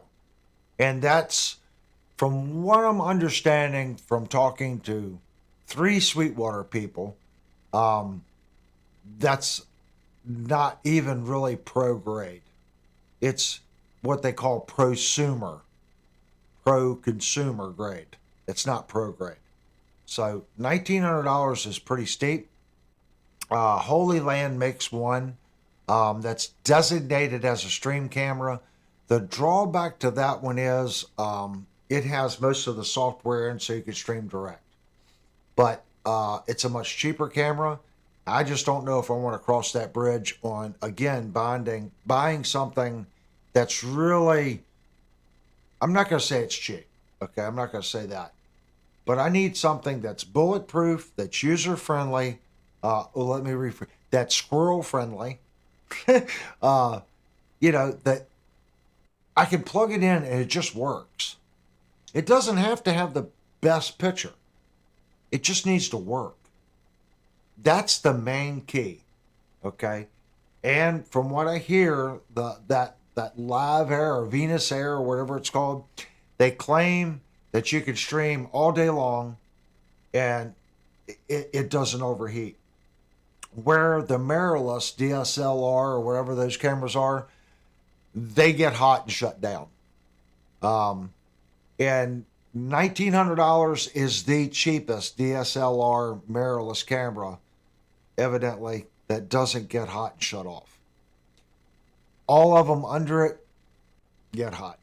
And this one, they even say it gets hot, but it doesn't necessarily shut off. Looking at the Canon R8, it's expensive. I don't know which way we'll go. I have a feeling that we're going to try the Venus Air. That one's at $550. If I buy that and it's a decent picture and it holds, that's fine. We can always go back and buy the R8 later, and I'll use the Holy Land Venus Air as an overhead or something like that. I just need something better than this one. And thank the Lord, tonight it seems to be acting straight. I know somebody mentioned something that I should do a review on the Mevo, and then maybe they would send me a free camera. Even the larger Mevo, the big cube one, uses the exact same app and software as these, and that's part of the problem. Searching for Tone said check out the OBS bot if you're just doing streaming. Yeah, again, the bot really is about what I have with better software, if that makes sense. I would look at, what's it, the S3 by OBS. I think OBS makes the S3. That would be the more superior camera. That one's like $350 for the S3, and I think the S7's a little better. Still, the S7's probably more than the Venus Air. I just don't want to go that way because it's really not any better than what I already have, if that makes any sense. If I'm going to make a change, I want to upgrade. It's like when we buy amplifiers, okay? When we want to move up, we want to buy something that we can grow into, like the wing rack. So I would prefer a platform that I can write SMPTE code to, that's capable of receiving and translating SMPTE. The R8 it can do that. It does have a third audio file that it can record without tying up your right and left. So it is capable of receiving it. The Holy Land Lark, I don't think you can. It's a $550 camera. But I think right now we're just in a position where I got to buy one. Like I said, I'm surprised this one's still working. It's been a nightmare. But I want to go over what happened to us today. We went to Shandor Music, and that's where we got on I think I was answering the tuning question. I went in there, and everyone knows I've been looking for a Telecaster, and they got a Fender Standard in Telecaster in Olympic White, and I thought immediately, okay, this thing's going to have some pretty poopy pickups in it because we reviewed the Fender Standard Strat, and the pickups were really noisy in that guitar. I thought it sounded okay, but the pickups were just a lot of 60 cycle hum. I picked this white Tele Standard up, and man, it played so nice. It was the finish and stuff on the guitar and the fretwork on the guitar was far better than the last Fender Standard that I reviewed. Nice guitar. Played really, really nice. I went over and I plugged it into the Yamaha THR10. Good sounding guitar. It actually has some pretty nice pickups on it. Roy said, "Don't get the standard; they suck." Yeah, that's what I reviewed a Standard Strat and I didn't care for it. I think Fender took a beating the first year, so this is the first production run for 2026. Then he said, "Just kidding." This is first production run for 2026. I think Fender's made some changes. Definitely the fretwork on this one is better, and they've definitely done something with the pickups because the Strat pickups were not too good. Anyway, I plug this thing in and I'm liking it. But the prices went up. They were $599. Now they're $679? I think so. That's too much money. That's too much. The guitar was, Fender has just continuously with their prices. I mean, look at the Tone Master Fender amps.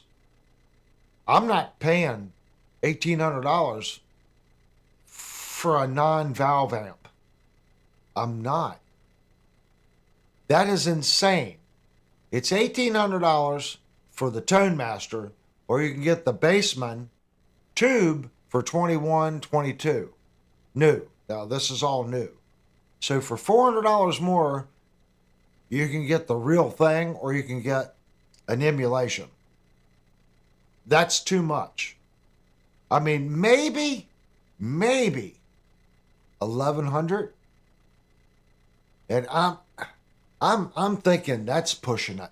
Searching for Tones said, "Just make sure you wait 36 weeks before unboxing." It's not a tease, so you can unbox it in 2 or 3 days. That's an inside joke. I shouldn't have done that. That's awful. I liked it. I liked the guitar. Well, they had a Fender Player 2 over there, Telly. So I picked that one up. And I'll be honest with you, the Standard played better. It did. It felt better under my hands. But the Player 2 sounded, when I say just a little better, and again, this is taste, I'd say it sounded just a little better. And that could be just the perception of going up a model, if that makes sense. They were that close. But the white one, the Standard played better. 100% honesty, the Telly Standard played better than the Player 2. Every model's different. Your mileage will vary. I get it. Maybe it was a poopy Player 2 and a really good Standard. Don't know. So the one salesman comes over, what was a Pro Mod? There's a Fender Pro Mod. He hands this thing to me, and it's got a humbucker up at the neck, and then it's got the ashtray bridge with a single coil. Beautiful guitar. Got tortoise, pick guard. It's like a darker cream color. Now this one, maple fingerboard. Man, that guitar played so nice. And the pickups, it had the Fender noiseless pickup single, and the humbucker, it had a push-pull in the tone. It sounded really good. I mean, it sounded really good. And that guitar played really good. So I'm sitting there going, okay, this guitar's $1,100. Well, they had an American Vintage 2 Telly up on the wall. It's like $2,300. I grabbed that one. I'm playing that one and this Pro Mod. The Pro Mod sounded better, felt better. It was just the better instrument between the two at half the price. Now, if you've got a Fender American Vintage and you think it's all that, I'm not saying that you got screwed. I'm saying that the two guitars that I played today, the Pro Mod at $1,100 was a far superior playing and sounding guitar than that Fender American at $2,300. it felt better. It sounded better. It was just a smoother sound in every setting. The fretwork, everything was just better on that Pro Mod versus the American made Fender. I almost, when I say almost, I almost put that Pro Mod on layaway. It's a nice freaking Telecaster. But guys, I'm wanting a conventional Tele. This Pro Mod had a humbucker up at the neck. I wanted just a Tele, lipstick and a single coil. You could get the lipstick sound. It had a push pull. I don't know. It's just, if that guitar just had the lipstick neck pickup,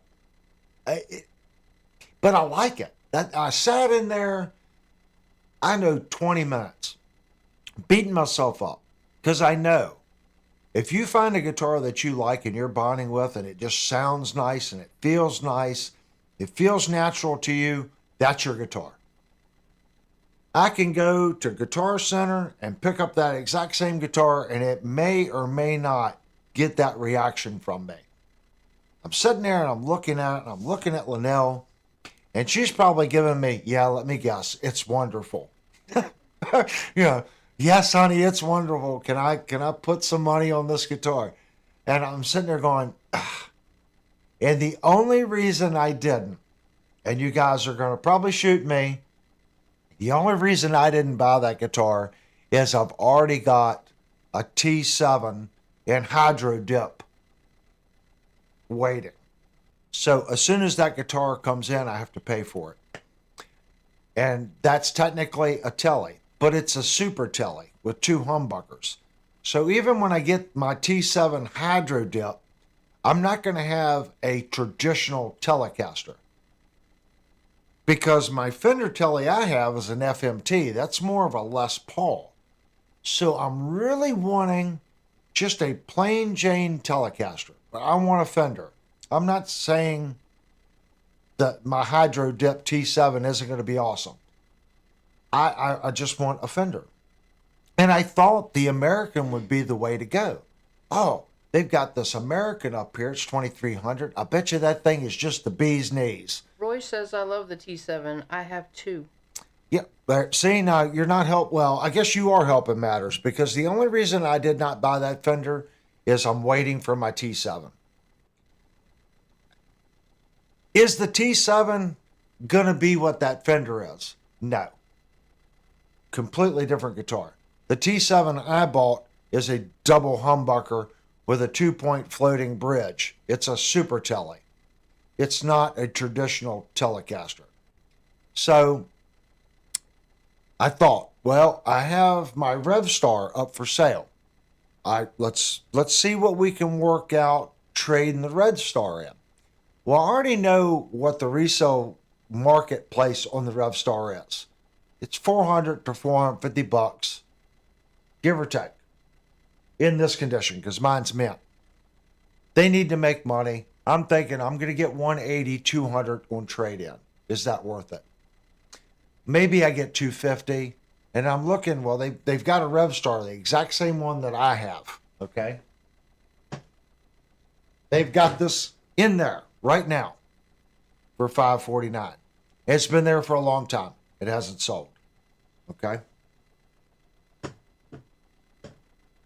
Now I'm going to trade in a guitar that they already have on the floor that they can't sell. So that's going to hurt it. I asked them. They said $200. I'm sitting there going, well, that's kind of a beating. So before I did anything, guys, I'm putting it out right now. Okay? You guys get first opportunity. I had it listed for $400. Okay? Before I give it away, okay, at $200, which I'm not going to say it's stupid. I'm saying if you have 2 or 3 guitars and you just don't feel like listening to them, take them to Guitar Center, take them wherever. They're going to give you something for them. You don't have to answer 50,000. Is this available? Hey, how much distance is it between the horn and the? You get some weird questions. You just take it in. Yeah, they have to resell it, guys. So if you want 5 and it's really worth 5, you can count on you're probably going to get 3. They got to make money. So if someone wants that guitar before I give it away this week, reach out to me. I'll let you have it for $300. That's a smoking deal. And that's going to be far cheaper than Shenandoah relists the guitar for, if that makes sense. Because they're going to buy it for 2, and they're going to put it on the floor probably, I'm going to say for 400. That's probably what they're, or 425, because it is mint. It's brand new. You wouldn't be able to tell this guitar versus the one they already have on the floor. Why would someone buy this one? It's cheaper.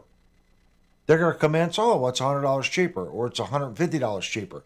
And they're going to look at it, well, there's new scratches. I'll just get this one. So if someone wants an RSE 20, get a hold of me on Discord this week before the end of the week, and I'll sell you this one for $300.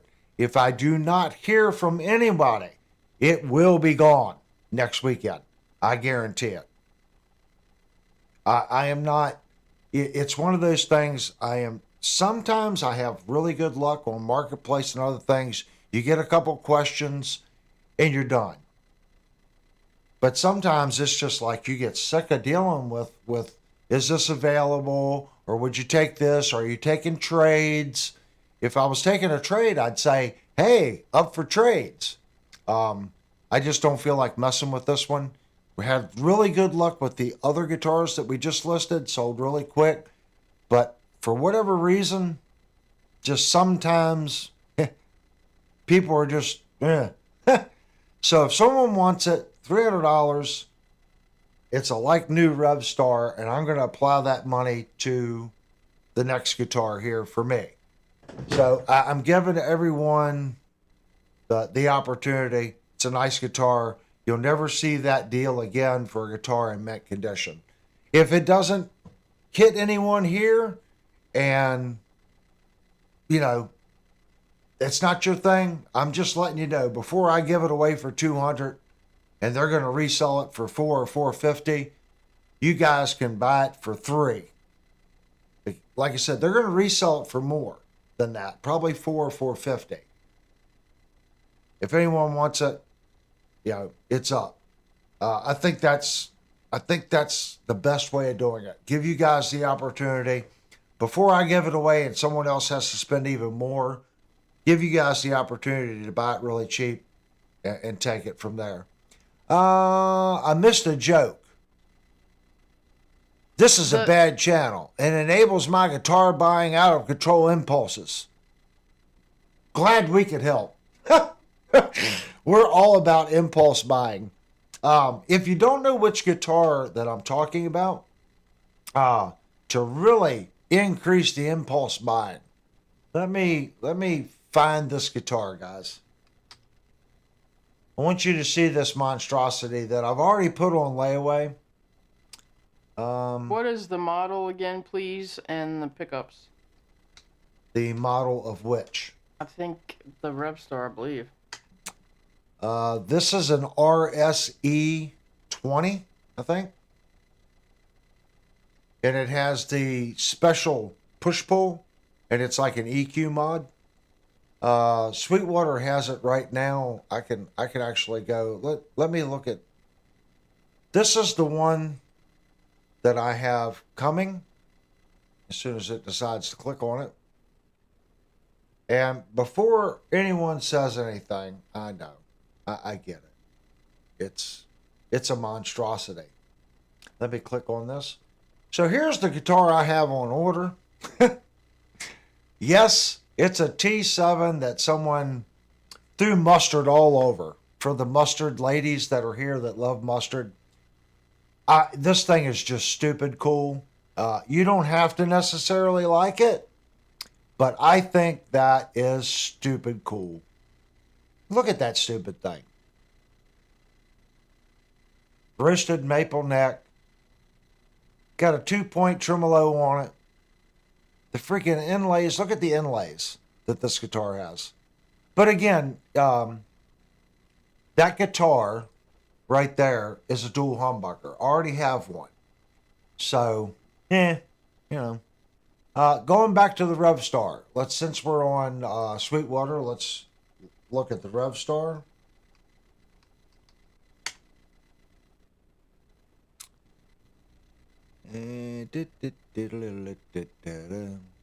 So this is the one right here.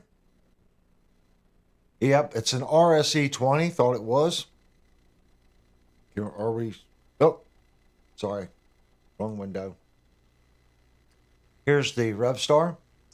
It's our Yamaha RevStar Element RSE 20 neon yellow. And they have it at $599 map price. I've never seen it at that. It's normally $549.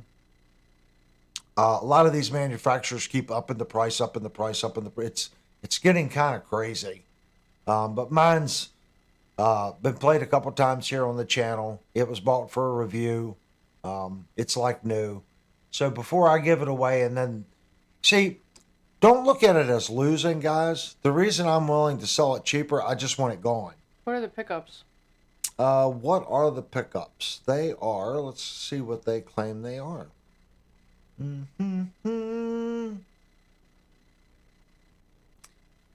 VH3 Alnico 5s. So they're Alnico 5 in the neck, and the bridge is also a Nico 5. And it's a push-pull dry switch. It's basically an EQ. So it gives it kind of emulates a single coil, but it's not really as thin as a single coil. It's more like a P90 type push, but it doesn't have the 60 cycle hum that a single coil or a split coil would give you. Actually, that's my favorite part of the guitar, is this electronic thing that they put in there on the push-pull.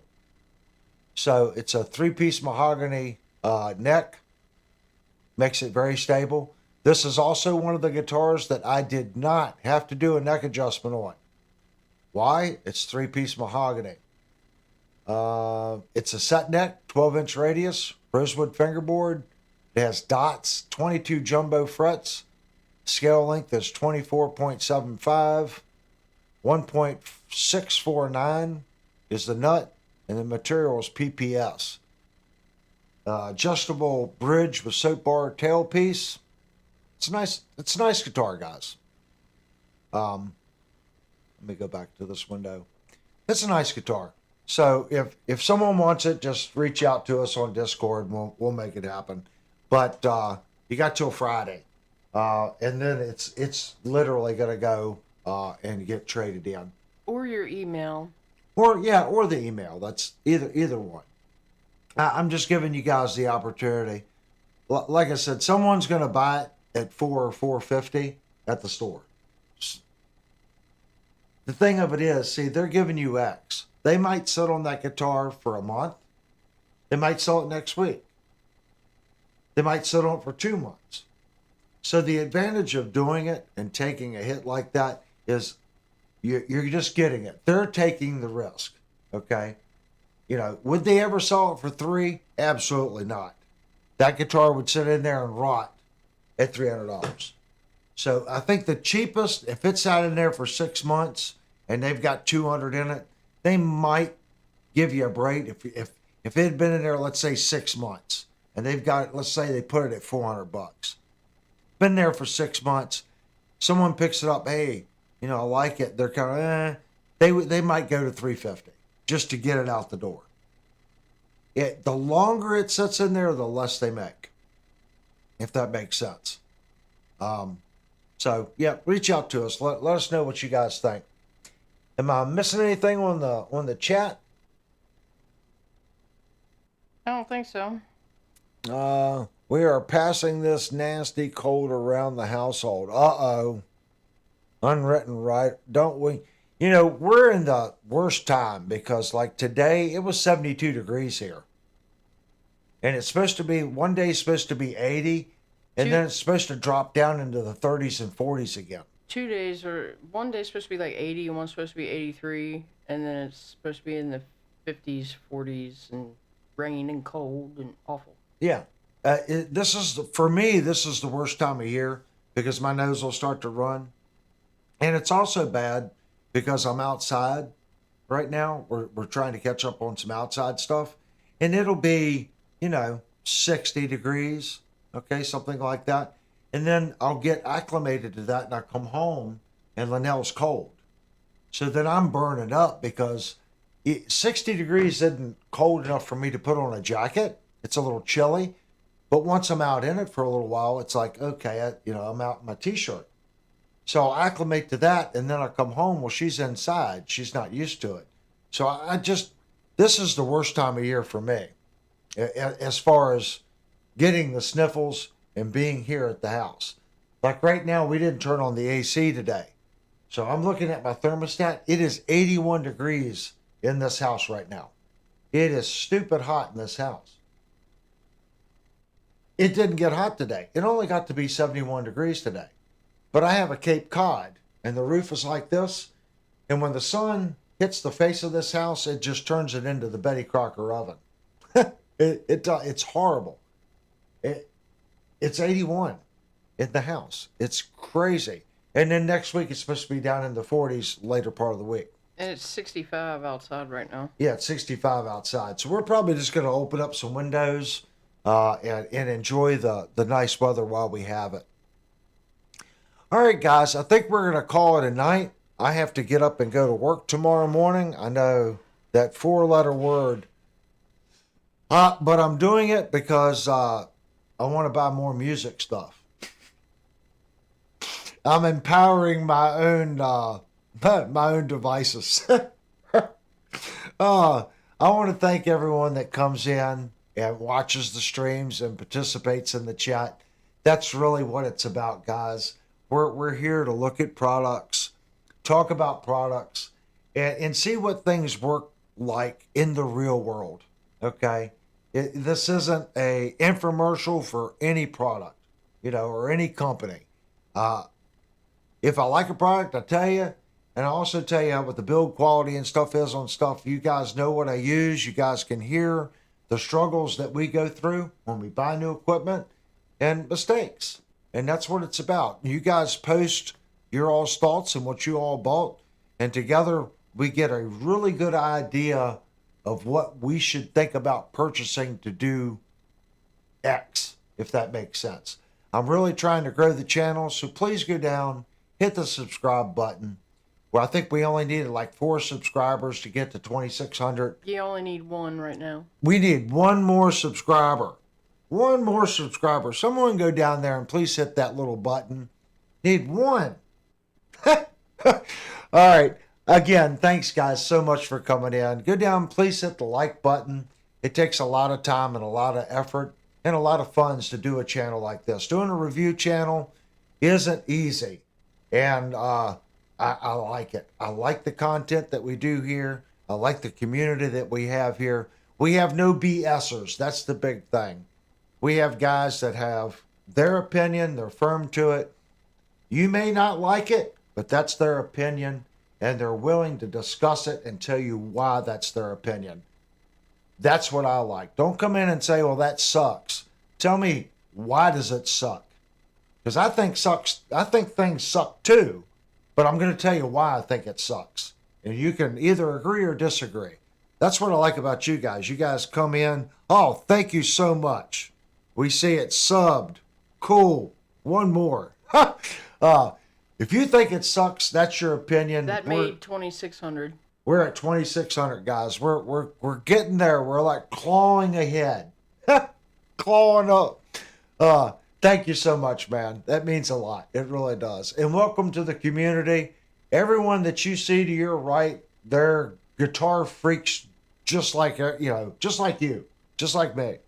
And we spend too much money on it, and we come here and talk about it and cry about it sometimes. All right, thanks, guys. And if you know the channel, we do our 5-minute ending window. That allows you guys to chat, close up your conversations. And then, don't forget Discord. Keep the party going on over there. If you're working on a guitar, post pictures of it. Tell us what you're doing, or if you're looking for someone to do something for you. Maybe you got an amp repair, or you service amps, or you do guitar work.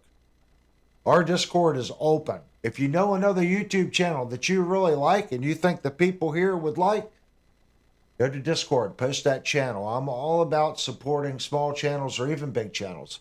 If it's good content, it's good content. All right, guys, thank you so much. And we're going to see you one day next week before Thursday's review. We have something beyond stupid special coming. And I am not going to tell you all what it is. But if everything works out right, you definitely want to come Thursday night for this guitar review. This is going to be the best guitar that we've ever had on the channel.